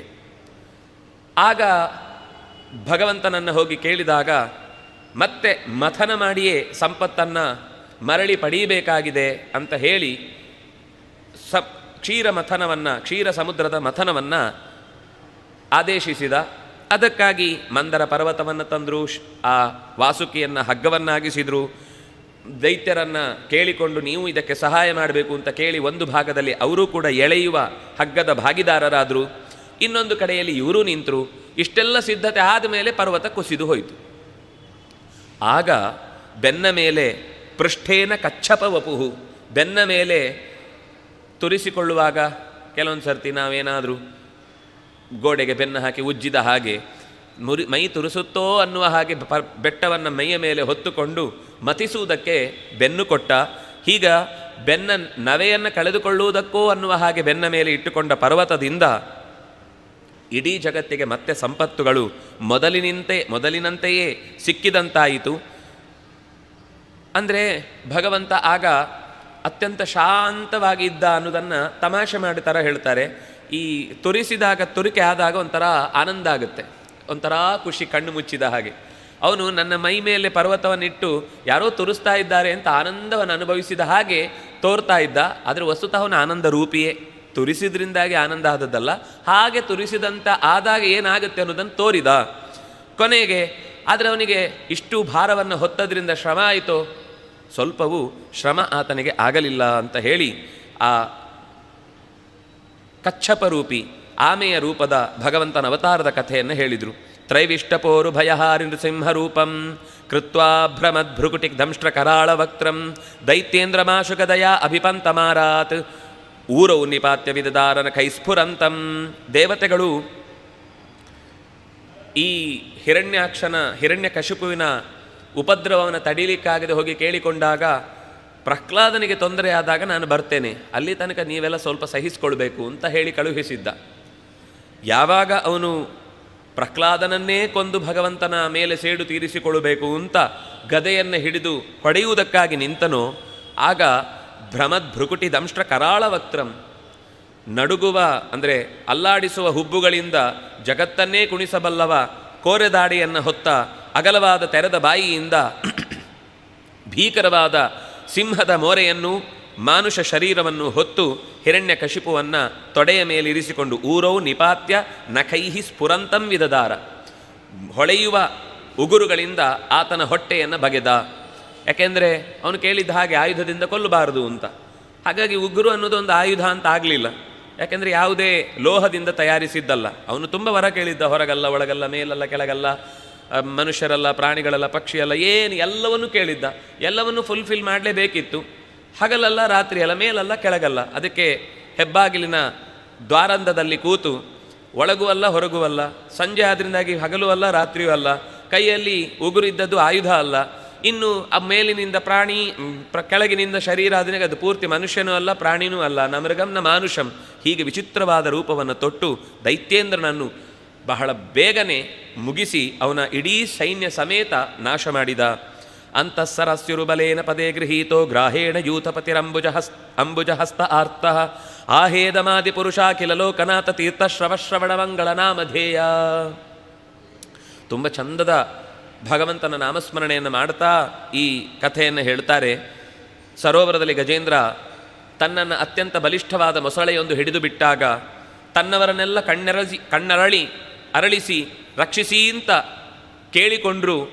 ಅವರವರ ಜೀವದ ರಕ್ಷೆಗಾಗಿಯೇ ಭಯಪಡುವ ಸ್ಥಿತಿಯಲ್ಲಿ ದೂರಕ್ಕೆ ನಿಂತಾಗ ಒಂದೇ ಒಂದು ತಾವೇ ಕೆಸರಿನಲ್ಲಿ ಚೆನ್ನಾಗಿ ಆಟವಾಡಿ ಕಿತ್ತೆಸೆದಿದ್ದ ಕಮಲದ ಹೂವೊಂದನ್ನು ಸೊಂಡಿಲಿನಿಂದ ಎತ್ತಿ ತನ್ನ ಹೃತ್ಪೂರ್ವಕವಾದ ಭಾವನೆಗಳಿಂದ ಭಗವಂತನನ್ನು ಕೂಗಿ ಕರೆದೊಡನೆ ಆದಿಪುರುಷ, ಅಖಿಲ ಲೋಕನಾಥ, ತೀರ್ಥಶ್ರವ, ಶ್ರವಣಮಂಗಳ ನಾಮಧೇಯ ಅಂತ ಕರೆದೊಡನೆ ಭಗವಂತ ಓಡಿ ಬಂದು ಸ್ಮೃತ್ವಾ ಹರಿಸ್ತಮರಣಮಾರ್ಥಿನಮಪ್ರಮೇಯ ಚಕ್ರಾಯುಧ ಪತಕರಾಜ ಭುಜಾಧಿರೂಢ ಚಕ್ರೇಣ ನಕ್ರವದನಂ ವಿನಿಪಾಟ್ಯ ತಸ್ಮಾತ್ ಹಸ್ತೆ ಪ್ರಗೃಹ್ಯ ಕೃಪಯೋಜ್ಜಹಾರ. ಭಗವಾನ್ ಕೃಪಯಾ ಉಜ್ಜಹಾರ. ಅವನು ಆ ಮಾತು ಹೇಳಿ ಮುಗಿಯುವಷ್ಟರಲ್ಲಿ ಓಡೋಡಿ ಬಂದಂತೆ. ಸ್ಮೃತ್ವಾ ಹರಿಹಿ, ತನ್ನ ಭಕ್ತನ ಕೂಗನ್ನು ಕೇಳಿ ಓಡೋಡಿ ಅರ್ಥಿನಂ, ನನ್ನ ರಕ್ಷೆಯನ್ನು ಬೇಡ್ತಾ ಇರುವಂಥವನನ್ನು ರಕ್ಷಿಸಬೇಕು ಅಂತ ಯಾರಿಗೂ ಎಷ್ಟು ತಿಳಿದರೂ ತಿಳಿಯದ ಕೈಯಲ್ಲಿ ಚಕ್ರವನ್ನು ಹಿಡಿದ, ತನಗೆ ವಾಹನಕ್ಕಾಗಿ ಗರುಡನನ್ನು ಏರಿ ಕೂತಿರುವ ಭಗವಂತ ಓಡಿ ಬಂದು ಆ ಮೊಸಳೆಯ ತಲೆಯನ್ನು ತನ್ನ ಚಕ್ರದಿಂದ ವಿನಿಪಾಟ್ಯ ಕತ್ತರಿಸಿ ಕೂಡಲೇ ತನ್ನ ಹಸ್ತದಿಂದ ಆತನ ಕೈಯನ್ನು ಅಂದರೆ ಸೊಂಡಿಲನ್ನು ಮೇಲಕ್ಕೆ ಹಿಡಿದೆತ್ತಿ ಕೃಪಯಾ ಉಜ್ಜಹಾರ, ಜೀವನದಿಂದಲೂ ಎತ್ತರಕ್ಕೆ ಏರಿಸಿದ. ಬಾಯಿಯೇ ಬರದ ಗಜೇಂದ್ರನ ಭಾವನೆಗೂ ಇಷ್ಟೆಲ್ಲ ಭಗವಂತ ಬೆಲೆ ಕೊಡ್ತಾನೆ ಅಂದಮೇಲೆ ನಾವು ಬಾಯಿಯೆಲ್ಲ ಇದ್ದೂ ಕೂಡ ಸ್ತೋತ್ರ ಮಾಡಲಿಕ್ಕೆ ಅವಕಾಶ ಇದ್ದೂ ಕೂಡ ನಾವು ಸ್ತೋತ್ರ ಮಾಡಲಿಲ್ಲ ಅಂದರೆ ನಮ್ಮ ಕತೆ ಏನು? ಅಲ್ಲ, ಇಲ್ಲಿ ಅವನು ಶ್ರೀಕೃಷ್ಣವ ಶ್ರವಣ ಮಂಗಳ ನಾಮಧೇಯ ಅಂತೆಲ್ಲ ಕರೆದ ಅಂತ ಹೇಳಿದ್ರಿ. ಅದು ಬಾಯಿಯಲ್ಲಿ ಕರೆದದ್ದು ಅಂತಂದರೆ ಇದೇ ಶಬ್ದದಿಂದ ಬರಬೇಕಾಗಿಲ್ಲ. ಅವನ ಒಳಗಿನ ಮನಸ್ಸಿನ ಭಾವನೆಯನ್ನು ಭಾಗವತ ನಮಗೆ ವ್ಯಾಸರ ವಾಣಿಯ ಮೂಲಕ ಅದು ನಿರೂಪಣೆ ಮಾಡಿದ್ದು ಹೊರತು ಭಗವಂತನಿಗೆ ಭಾಷೆಯ ಚೌಕಟ್ಟೇ ಇಲ್ಲ. ಇದೇ ಭಾಷೆಯಲ್ಲಿ ಹೇಳಿದರೆ ಮಾತ್ರ ದೇವರಿಗೆ ಅರ್ಥ ಆಗುತ್ತೆ ಅಂತಂದರೆ ಅವನು ಎಂಥ ದೇವರು? ನಮ್ಮ ಮನಸ್ಸಿನಲ್ಲಿ ಶುದ್ಧವಾದ ನಿಷ್ಕಲ್ಮಶವಾದ ಪ್ರೀತಿಯಿಂದ ಕೂಡಿದ ಕರೆ ಅವನು ನಿರೀಕ್ಷಿಸ್ತಾ ಇರ್ತಾನೆ. ಆ ಕರೆ ಬಂದೊಡನೆ ಕೈ ಯಾವಾಗಲೂ ಸಿದ್ಧವೇ. ಯಾವಾಗಲೂ ಎತ್ತಿದ ಕೈ ಯಾಕೆ ಅಂತ ತುಂಬ ಜನರ ಆಕ್ಷೇಪ ಇದೆ. ದೇವರು ಯಾಕೆ ಯಾವಾಗಲೂ ಕೈ ಎತ್ತಿಕೊಂಡೇ ನೋವು ಬರಲ್ವಾ ಅಂತ ಒಂದು ಕೆಲವರಿಗೆ ಕಾರುಣ್ಯದ ಪ್ರಶ್ನೆ. ಇನ್ನು ಕೆಲವರಿಗೆ ಏನು ಯಾವಾಗಲೂ ಕೈಯಲ್ಲಿ ಅಂದರೆ ನಮಗೇನು ಅಂದರೆ ಕೈಯಲ್ಲಿ ಏನಾದರೂ ಚಾಕು ಚೂರಿ ಕತ್ರಿ ಏನಾದರೂ ಇದೆ, ಅದನ್ನು ಏನಾದರೂ ಕಟ್ ಮಾಡಬೇಕು ಅಂತ ಒಂದು ದುಷ್ಟತನ ಬರ್ತಾ ಇರುತ್ತೆ. ಭಗವಂತ ತುಂಬ ಕ್ರೂರಿ ಆದ್ದರಿಂದಾಗಿ ಯಾವಾಗಲೂ ಕೈಯಲ್ಲಿ ಆಯುಧಗಳನ್ನು ಹಿಡ್ಕೊಂಡು ನಿಂತಿರ್ತಾನೆ ಅಂತ ಇನ್ನು ಕೆಲವರ ಆಕ್ಷೇಪ. ಅದು ಎರಡೂ ಅಲ್ಲ. ಉದ್ದೇಶ ಏನು ಅಂತಂದರೆ ಉಜ್ಜಹಾರ, ಕರೆದೊಡನೆ ತಡಮಾಡದೆ ಓಡೋಡಿ ಬರಬೇಕು ಅಂತ ಭಗವಂತನ ಕಾರುಣ್ಯ. ಕೈ ಚಾಚುವುದನ್ನು ಕಾಯ್ತಾ ಇರ್ತಾನೆ. ಚಾಚಿದ ತಕ್ಷಣ ಕೊಡಬೇಕೋ ಅಥವಾ ಅವನ ಅಪಾಯವನ್ನು ದೂಡಬೇಕು ಅಂತ ಎತ್ತಿದ ಕೈಗಳಿಂದ ಭಗವಂತ ನಿಂತಿರ್ತಾನೆ ಅಂತ ಅನ್ನೋದನ್ನು ಹೀಗೆ ಸ್ತೋತ್ರ ಮಾಡಿದ. ಜ್ಯಾಯಾನ್ ಗುಣೈರವರಜೋಪ್ಯದಿತೆ ಸುತಾನಾಂ ಲೋಕಾನ್ ವಿಚಕ್ರಮ ಇಮಾನ್ ಯದತೋಧಿಯಜ್ಞ ಕ್ಷ್ಮಾಂ ವಾಮನೇನ ಜಗೃಹೇ ತ್ರಿಪದಚ್ಛಲೇನ ಯಾಂಜ್ಞಾಮೃತೆ ಪಥಿಚರನ್ ಪ್ರಭುವಿರ್ನ ಚಾಲ್ಯ. ಯಜಮಾನನಾಗಿ ಬಲಿ ದೊಡ್ಡ ಯಾಗವನ್ನು ಮಾಡ್ತಾ ಇದ್ದಾನೆ. ಭಗವಂತನ ಗುಣಗಳನ್ನು ಚೆನ್ನಾಗಿ ಅರಿತವನೇ, ಅವನೇನು ದಡ್ಡ ಅಲ್ಲ, ಭಗವಂತನನ್ನು ಚೆನ್ನಾಗಿ ಅರಿತವ.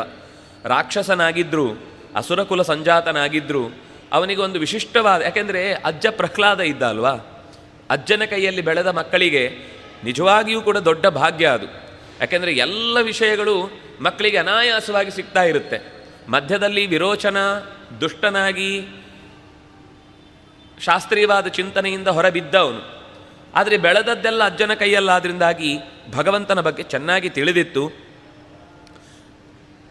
ಅಂತಹ ಬಲಿಯ ಮನೆಗೆ ಅದಿತಿ ಕಶ್ಯಪರ ಕೊನೆಯ ಮಗನಾಗಿ ಉಪೇಂದ್ರ ಅನ್ನುವ ಹೆಸರಿನಿಂದ ಹುಟ್ಟಿ ದಾನವನ್ನು ಬೇಡುವುದಕ್ಕಾಗಿ ಆಶ್ರಮವನ್ನು, ಆ ಯಾಗದ ಕೇಂದ್ರವನ್ನು ಸೇರಿದ. ವೇದಿಕೆಯ ಹತ್ರ ಬಂದಾಗ ಪ್ರಹ್ಲಾದ ಬೇಡಿಕೊಂಡ, ನಾಶ ಮಾಡಬೇಡ ಇವನನ್ನು ಅಂತ. ಹಾಗಾಗಿ ವಾಮನ ರೂಪದಿಂದ 3 ಹೆಜ್ಜೆಯನ್ನು ಬೇಡಿ ಆ 3 ಹೆಜ್ಜೆಯ ನೆಪದಲ್ಲಿ 3 ಲೋಕಗಳನ್ನು ಅಳೆದು, ಅಳೆಯುವ ಹೊತ್ತಿನಲ್ಲಿ ಮೇಲಿನಿಂದ ಕರ್ಪರಕ್ಕೆ ಬೆರಳು ತಾಗಿದ ಹೊತ್ತಿಗೆ ಭೂಮಿಯೇ ನಾಶವಾಗುವಂತೆ ದೊಡ್ಡ ನೀರಿನ ಪ್ರವಾಹ ಉಕ್ಕಿ ಹರಿದಾಗ ತಕ್ಷಣದಲ್ಲಿ ಪಕ್ಕದಲ್ಲೇ ಭಗವಂತನ ಸೇವಕನಾಗಿದ್ದ ಪ್ರಾಣದೇವ ತನ್ನ 3 ಲಕ್ಷ ರೂಪಗಳಿಂದ ಅದೆಲ್ಲವನ್ನೂ ಮುಚ್ಚಿ ಕೇವಲ ಒಂದು ಭಾಗದಿಂದ ಅವನ ಪಾದದ ಸ್ಪರ್ಶಕ್ಕೆ ಕಾರಣವಾದ ಜಲಧಾರೆಯನ್ನು ಚತುರ್ಮುಖ ಮತ್ತೊಂದು ರೂಪದಿಂದ ಆ ಕಮಂಡುಲ್ವಿನಲ್ಲಿ ಹಿಡಿದು ಅದು ಲೋಕಕ್ಕೆ ಮತ್ತೆ ಸಿಗುವಂತೆ ಮಾಡಿದ. ಹೀಗೆ ನಾರ್ಥೋ ಬಲೇ ಅಯಂ ಉರುಕ್ರಮ ಪಾದ ಶೌಚಂ ಅಂಬ ಶಿವ ಧೃತವತೋ ವಿಬುಧಾತಿಪತ್ಯಂ ಯೋ ವೈ ಪ್ರತಿಶ್ರುತಂ ಋತೇಪಿ ಚ ಶೀರ್ಷಮಾಣಂ ಆತ್ಮನ್ಯನಂಗ ಮನಸಾ ಹರಯೇಭಿಮೇನೆ. ಬಲಿ ವಾಗ್ದಾನ ಮಾಡುವಾಗ ಮಧ್ಯದಲ್ಲಿ ಶುಕ್ರಾಚಾರ್ಯರು ತಡೆದರು. ಆದರೆ ಹೇಳಿದ, ದೇವರು ನನ್ನ ಹತ್ರ ಕೇಳಿದಾಗ ಅವನಿಗೆ ಕೊಟ್ಟೆ ಅನ್ನುವ ಕೀರ್ತಿಗಿಂತ ದೊಡ್ಡದು ನಾನು ಕಳ್ಕೊಳ್ಳುವ ಸಂಗತಿ. ದೇವರಿಗೆ ಕೊಟ್ಟೆ ಅನ್ನುವ ಸಂತೋಷಕ್ಕಿಂತ ಜಗತ್ತಿನಲ್ಲಿ ಮತ್ಯಾವುದೂ ಸುಖಕರವಲ್ಲ. ಹಾಗಾಗಿ ನಾನು ಕೊಡ್ತೇನೆ ಅಂತ ಹಠ ಮಾಡಿ ತನ್ನ ಮಡದಿಯಾದಂಥ ವಿಂಧ್ಯಾವಳಿಯ ಕೈಯಲ್ಲಿ ನೀರು ಹಾಕಿಸಿಕೊಂಡು 3 ಹೆಜ್ಜೆಯ ಭೂಮಿಯನ್ನು ದಾನ ಮಾಡಿದ. ಕೊನೆಗೆ ಅದರಲ್ಲಿ 2ರಲ್ಲಿ ಇಡೀ ಜಗತ್ತಿನ ಎಲ್ಲವೂ ಅಳೆದು ಹೋಯಿತು. ಇನ್ನೇನು ತನ್ನದ್ದು ಅಂತ ಹೇಳ್ಕೊಳ್ಳಿಕ್ಕಿಲ್ಲ. ಮೊದಲಿಗೆ ಅವನಿಗೆ ಅದೇ ಅರ್ಥ ಆಗಿಯೇ ಸರ್ವವನ್ನು ಸಮರ್ಪಣೆ ಮಾಡಿದ್ದು. ಭೂಮಿಯನ್ನು ಕೊಡ್ತೇನೆ ಅಂತ ಯೋಚನೆ ಮಾಡಿದ. ದಾನ ಅಂದರೆ ಅದು ನನ್ನದಾಗಿರಬೇಕು. ನನ್ನದು ಅಂತ ಯೋಚನೆ ಮಾಡಿದರೆ ಇದು ನಾನು ಹುಟ್ಟುವ ಮುಂಚೆಯೂ ಇತ್ತು ಅಂತ ಭೂಮಿಯನ್ನೆಲ್ಲ ನೋಡಿದಾಗ ಭಗವಂತನದ್ದೇ ಸ್ವರೂಪ ಕಾಣಿಸಿತು. ಈಶಾವಾಸ್ಯಮಿದಂ ಸರ್ವಂ. ಆದರೆ ದೇವರಂದ, ನೀನು ನನ್ನದಲ್ಲ ಅಂತ ಯೋಚನೆ ಮಾಡಿದೆಯಲ್ವಾ, ಒಂದು ಪಾದ ಬಂದಾಯಿತು ಅಂದ. ಮೇಲಿನ ಲೋಕಗಳನ್ನು ಮತ್ತೆ ಚಿಂತಿಸಿ ಗೆದ್ದ ಸಂಗತಿಯಿಂದ ನಾನು ಕೊಡ್ತೇನೆ ಅಂತ ಭಾವಿಸಿದ. ಮತ್ತೆ ಆಕಾಶದತ್ತ ಮೋರೆ ಮಾಡಿ ನಿಂತಾಗಲೂ ಅಲ್ಲೂ ಭಗವಂತನ ರೂಪವೇ ಕಂಡಿತು. ಇದೂ ನನ್ನದಲ್ವಾ ಅಂತ ಯೋಚನೆ ಮಾಡಿದ. ಆದರೆ ದೇವರು ಹೇಳಿದ, ನನ್ನದಲ್ಲ ಅಂತ ಯೋಚನೆ ಮಾಡಿದ ಮೇಲೆ ಅದು 2ನೇ ಹೆಜ್ಜೆಯಲ್ಲಿ ಮುಗಿದೋಯಿತು. ಪಾದ ಅಂದರೆ ಸ್ವರೂಪ ಅಂತ ಅರ್ಥ. ಭಗವಂತನ ಸ್ವರೂಪ ತಿಳಿಯಿತು ಅವನಿಗೆ. ಹಾಗಿದ್ರೆ ಕೊಡದೇ ಇದ್ದದ್ದು ನಾನು ನನ್ನದು ಅನ್ನುವ ಅಹಂಕಾರದಿಂದ ನನ್ನನ್ನೇ ಕೊಡಲಿಲ್ಲ. ಕೊಡಬೇಕಾದದ್ದು ಇದೆ ಅಂತ ಗೊತ್ತಾಗಿ ತಲೆಬಾಗಿದ. ಆಗ ವಸ್ತುತಃ ಮುಂದೆ ಅವನು ಇಂದ್ರ ಪದವಿಯಲ್ಲಿ, ಈಗ ಇಷ್ಟೆಲ್ಲ ಯಾಗದ ಉದ್ದೇಶ ಏನಿತ್ತು ಅಂದರೆ ಇಂದ್ರನ ಸ್ಥಾನದಲ್ಲಿ ತಾನು ಮರಳಿ ಅಧಿಕಾರವನ್ನು ಪಡೀಬೇಕು ಅಂತ. ಈ ದೈತ್ಯರು ಯಾವಾಗಲೂ ಹಾಗೆ ಹೇಳೋದು, ಅದು ನಮ್ಮದೇ ಸ್ಥಾನವಾಗಿತ್ತು, ಈಗ ದೇವತೆಗಳು ಅದನ್ನು ಆಕ್ರಮಿಸಿಕೊಂಡಿದ್ದಾರೆ, ಭಾರತ ನಮ್ಮದಾಗಿತ್ತು ಅಂತ ಬಡ್ಕೊಳ್ತಾರಲ್ವ ಹಾಗೆ. ಆಗ ಅದಕ್ಕೋಸ್ಕರ ದೈತ್ಯರ ಪಡೆಗಳೆಲ್ಲ ಸೇರಿಕೊಂಡು ಬಲಿಯನ್ನು ಮುಂದಿಟ್ಟುಕೊಂಡು ಅವನಿಗೆ ಸ್ವಲ್ಪ ಈ ದೇವತೆಗಳ ಸಂಪರ್ಕವು ಚೆನ್ನಾಗಿದೆ. ಅದರಿಂದಾಗಿ ಅವನನ್ನೇ ಮುಂದಿಟ್ಟುಕೊಂಡು ಅಧಿಕಾರಕ್ಕೆ ಯೋಗ್ಯನೂ ಇದ್ದಾನೆ. ನಾಳೆ ಆ ಅಧಿಕಾರ ಸಿಗುವುದನ್ನು ಇವತ್ತೇ ಪಡ್ಕೊಂಡ್ರೆ ಏನು ತಪ್ಪು ಅಂತ ಹಠ ಮಾಡಿದ. ಆದರೆ ಇಂದ್ರ ಪದವಿಯನ್ನು ಪಡೆಯುವುದಕ್ಕೆ ನಾಳೆ ಅರ್ಹತೆ ಇದ್ದರೂ ಭಗವಂತ ಭಕ್ತ ಅನ್ನುವ ಕಾರಣಕ್ಕೆ ಇವತ್ತು ಕೊಡ್ತೇನೆ ಅಂತ ಯಾವತ್ತೂ ಅಗ್ರಿಮೆಂಟ್ ಮಾಡಿಕೊಳ್ಳಿಲ್ಲ. ಸಮಯಕ್ಕೆ ಸರಿಯಾಗಿ ಅವರವರಿಗೆ ಸಿಗಬೇಕಾದ ಪಾಲನ್ನು ಚೂರೂ ತಪ್ಪುವುದಿಲ್ಲ. ಅದು ಕಾಲದಿಂದಲೂ ತಪ್ಪುವುದಿಲ್ಲ, ದೇಶದಿಂದಲೂ ತಪ್ಪುವುದಿಲ್ಲ, ವಸ್ತುವಿನಿಂದಲೂ ತಪ್ಪುವುದಿಲ್ಲ. ಅವನು ಏನು ಕೊಡಬೇಕು ಅಂತಿದ್ದಾನೋ, ಎಷ್ಟು ಕೊಡಬೇಕು ಅಂತಿದ್ದಾನೋ, ಯಾವಾಗ ಕೊಡಬೇಕು ಅಂತಿದ್ದಾನೋ, ಎಲ್ಲಿ ಕೊಡಬೇಕು ಅಂತಿದ್ದಾನೋ ಅಲ್ಲೇ ಆವಾಗಲೇ ಅಷ್ಟನ್ನೇ ಅವನಿಗೆ ಕೊಟ್ಟೇ ಕೊಡ್ತಾನೆ. ಇದು ವಾಮನ ರೂಪದಿಂದ ಸಿಗಬೇಕಾದ ಸಂಗತಿ. ಹೀಗೆ ಅಂತಹ ಭಗವಂತನನ್ನು ಅಂದರೆ ಮೋಕ್ಷದಲ್ಲಿ ಅವನಿಗೆ ಭಗವಂತನಿಗೆ ದಾನ ಮಾಡಿದ ಅನ್ನುವ ಕಾರಣದಿಂದ ಆನಂದ ಅಭಿವೃದ್ಧಿಯೇ ಮುಖ್ಯವಾದ ಮಹಾಫಲವೆನಿಸಿ ಅವನು ಮಹಾಭಕ್ತನೆನಿಸಿದ. ತುಭ್ಯಂಚ ನಾರದ ಭೃಶಂ ಭಗವಾನ್ ವಿವೃದ್ಧ ಭಾವೇನ ಸಾಧು ಪರಿತುಷ್ಟ ಉವಾಚ ಯೋಗಂ ಜ್ಞಾನಂಚ ಭಾಗವತಮಾತ್ಮ ಸುತತ್ವದೀಪಂ ಯದ್ವಾಸುದೇವ ಶರಣಾವಿದುರಂಜಸೈವ. ನಾರದ ಚತುರ್ಮುಖ ಹೇಳ್ತಾನೆ, ಲೋಕದಲ್ಲಿ ಶಾಸ್ತ್ರದ ಪರಂಪರೆಯನ್ನು ಮತ್ತೊಂದು ರೀತಿಯಲ್ಲಿ ಮಹರ್ಷಿ ರೂಪದಿಂದ ಲೋಕಕ್ಕೆ ಕರ್ಮಯೋಗವನ್ನು ಬೋಧಿಸಿದ ಪರಮಾತ್ಮನ ರೂಪ ಇದು. ಜ್ಞಾನಂಚ ಭಾಗವತಂ ಆತ್ಮ ಸುತತ್ವದೀಪಂ ಯದ್ವಾಸುದೇವ ಶರಣಾಹ ವಿದುಹು ಅಂಜಸೈವ. ಮಹಿದಾಸ ರೂಪದಿಂದ ಭಗವಂತ, ಅಲ್ಲಿ ಕಥೆ ಬೇರೆ ಕಡೆ ಬಂದಿದೆ. ಮನೆಯಲ್ಲಿ ಮೌನವಾಗಿದ್ದ ಹುಡುಗ ತಾಯಿ ಹತ್ತುಕೊಂಡಾಗ, ಯಾಕೆಂದರೆ ಮೌನವಾಗಿದ್ದರಿಂದ ಮಾತು ಬರಲ್ಲ ಅಂತ ಅಂದ್ಕೊಂಡು ಅವನಿಗೆ ಉಪದೇಶ, ಗಾಯತ್ರಿ ಇದು ಯಾವುದೂ ಇರಲಿಲ್ಲ. ಆದರೆ ತಾಯಿ ಒಂದು ದಿವಸ ಉಳಿದವರೆಲ್ಲ ಚೆನ್ನಾಗಿ ಮಾತಾಡಿ ಲೋಕದಲ್ಲಿ ಪ್ರಸಿದ್ಧಿ ಪಡೆದ ಮಕ್ಕಳ ನಡುವೆ ನನ್ನ ಈ ಮಗುವಿಗೆ ಮಾತ್ರ ಹೀಗಾಯ್ತಲ್ವಾ ಅಂತ ಇತರ ಅವಳು ಇನ್ನೊಬ್ಳು ಹೆಂಡತಿ ಬೇಸರ ಪಟ್ಟಾಗ, ಮಗು ನೀನು ಮಾತಾಡು ಅಂತ ಹೇಳಿದರೆ ಮಾತಾಡ್ತೇನೆ ಅಂತ ಅನ್ನುತ್ತೆ. ಅಲ್ಲ, ಯಾಕೆ ಮಾತಾಡಲಿಲ್ಲ ಇಷ್ಟು ದಿವಸ? ನಾನು ಮೊದಲು ನಿನ್ನ ಮಡಿಲಲ್ಲಿ ಕೂತು ಜೋರಾಗಿ ಅಳ್ತಾ ಇರಬೇಕಾದ್ರೆ ಮುಚ್ಚು ಬಾಯಿ ಅಂತ ಜೋರು ಮಾಡಿದಿ, ಆಮೇಲಿಂದ ನಾನು ಬಾಯಿ ಮುಚ್ಚಿದ್ದೆ, ಇಷ್ಟು ದಿವಸ ಮಾತಾಡಲಿಲ್ಲ, ಈಗ ನೀನು ಹೇಳಿದ ಮೇಲೆ ಮಾತಾಡ್ತೇನೆ ಅಂತ ಹೋಗಿ ಆ ವೇದಿಕೆಯಲ್ಲಿ ತನ್ನ ತಂದೆ ಪೌರೋಹಿತ್ಯಕ್ಕೆ ಕೂತಿದ್ದ ಜಾಗದಲ್ಲಿ ಎಲ್ಲ ಋಷಿಗಳ ಸಮಕ್ಷದಲ್ಲಿ ಸಮಗ್ರ ಸಂಹಿತಾ ಆರಣ್ಯಕ ಬ್ರಾಹ್ಮಣ ಉಪನಿಷತ್ತುಗಳ ಬೋಧೆಯನ್ನು ದೇವತೆಗಳಿಗೆ ಮಹೀದತ್ತ ಆಸ, ಅವನನ್ನು ತಳ್ಳಿತಾನೆ. ತಂದೆ ತೊಡೆಗೆ ಹೋಗಿ ಕೂತಾಗ ಮೂಕ ಇವನು ಅಂತ ಭಯದಿಂದ ಅವನನ್ನು ತಳ್ಳುತ್ತಾನೆ ತಂದೆ. ಬೀಳುವ ಮುನ್ನ ಭೂಮಿಯೇ ಅವನಿಗೊಂದು ಆಸನ ಕೊಟ್ಟು ಕೂಡಿಸುತ್ತೆ. ದೇವತೆಗಳೆಲ್ಲ ದಾಸರ ರೂಪ, ಮಹಿ ಅಂದರೆ ಮಹತ್ವವುಳ್ಳಂತಹ ದೇವತೆಗಳೆಲ್ಲ ಇವನ ಮುಂದೆ ದಾಸರಾಗಿ ಅವನು ಹೇಳಿದ ಮಾತುಗಳಿಗೆ ಕಿವಿ ಹಾಕ್ತಾರೆ. ಅಂತಹ ವಾಸುದೇವನಿಗೆ ಶರಣಾದವರಿಗೆಲ್ಲ ಈ ಸೂಕ್ತಗಳು ಅಥವಾ ಉಪನಿಷತ್ತುಗಳು, ಆರಣ್ಯಕಗಳು, ಬ್ರಾಹ್ಮಣಗಳು ವಿಶೇಷವಾಗಿ ಭಗವಂತನ ಚಿಂತನೆಯನ್ನು ಒದಗಿಸುವವುಗಳಾದವು. ಅಂತಹ ಮಹಿದಾಸ ರೂಪವನ್ನು ನೆನೆಯಬೇಕು. ಚಕ್ರಂಚ ದಿಕ್ಷ್ವವಿಹಿತಂ ದಶಸುತ್ವತೇಜೋ ಮನ್ವಂತರೇಷು ಮನವಂಶಧರೋ ಬಿಭರ್ತಿ ದುಷ್ಟೇಶು ರಾಜಸುಧಮಂ ವಿಧದತ್ ಸ್ವಕೀರ್ತಿಂ ಸತ್ಯೇ ನಿವಿಷ್ಟ ಉಷತೀಂ ಪ್ರಥಯಂಶ್ಚರಿತ್ರೈ.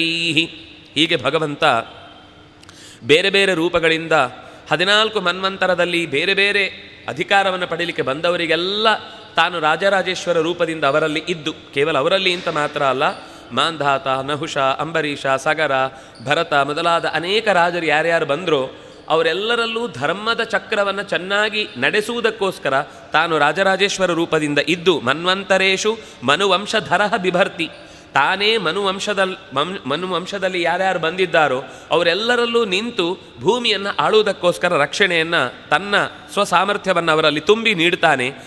ಆಗ ದುಷ್ಟರಾದ ರಾಜರು ಯಾರಾದರೂ ಇದ್ದರೆ ಅವರನ್ನೆಲ್ಲ ನಿಗ್ರಹಿಸಿ ಆಯಾ ರಾಜರ ಕೀರ್ತಿಯನ್ನು ಲೋಕದಲ್ಲಿ ಪ್ರಸಿದ್ಧಿಗೆ ಒಳಪಡಿಸ್ತಾ ಆ ರಾಜರ್ಷಿಗಳ ನೆನಪನ್ನು ಮಾಡಿಕೊಂಡರೂ ಕೂಡ ನಮಗೆ ವಿಶೇಷವಾಗಿ ಅನೇಕ ಫಲಗಳನ್ನು ಸಿಗುವಂತೆ ಮಾಡ್ತಾರೆ. ಹಾಗಾಗಿ ನಾವು ನಿತ್ಯದಲ್ಲಿ ಮಾಂಧಾತ, ನಹುಷೋಂಬರೀಷ, ಸಗರೌ, ರಾಜ, ಪೃಥು, ಹೈಹಯ ಅಂತ ಒಂದಿಷ್ಟು ರಾಜರ್ಷಿಗಳ ಸ್ಮರಣೆಯನ್ನು ಮಾಡಿಕೊಳ್ತೇವೆ. ಇದರಿಂದ ನಮ್ಮ ಈ ಕ್ಷಣದ ರಾಜಕೀಯ ಪಲ್ಲಟಗಳಿಗೂ ಕೂಡ ಉತ್ತರ ಸಿಗುತ್ತೆ, ಅದರಿಂದ ಅವರ ಅನುಗ್ರಹದಿಂದ.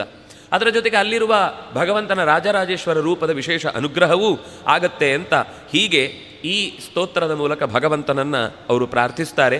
ಮುಂದೆ ಮತ್ತೆ ಅನೇಕ ರೂಪಗಳನ್ನು ನಿರೂಪಣೆ ಮಾಡ್ತಾರೆ. ಮತ್ತೆ ನಾಳೆ ಸರಿಯಾಗಿ 6 ಗಂಟೆಗೆ ನಾವು ಇಲ್ಲಿ ಸೇರಿದಾಗ ಈ ಚಿಂತನೆಯ ಮುಂದುವರಿದ ಭಾಗವನ್ನು ಗಮನಿಸೋಣ ಅಂತ ಹೇಳ್ತಾ, ಕಾಯೇನ ವಾಚ ಮನಸ ಇಂದ್ರಿಯೈರ್ವ ಬುದ್ಧಿಯ ಆತ್ಮನಾವ ಅನುಸೃತ ಸ್ವಭಾವ ಕರೋಮಿ ಯದ್ಯತ್ ಸಕಲಂ ಪರಸ್ಮೈ ನಾರಾಯಣಾಯೇತಿ ಸಮರ್ಪಯಾಮಿ. ಶ್ರೀಕೃಷ್ಣಾರ್ಪಣಮಸ್ತು.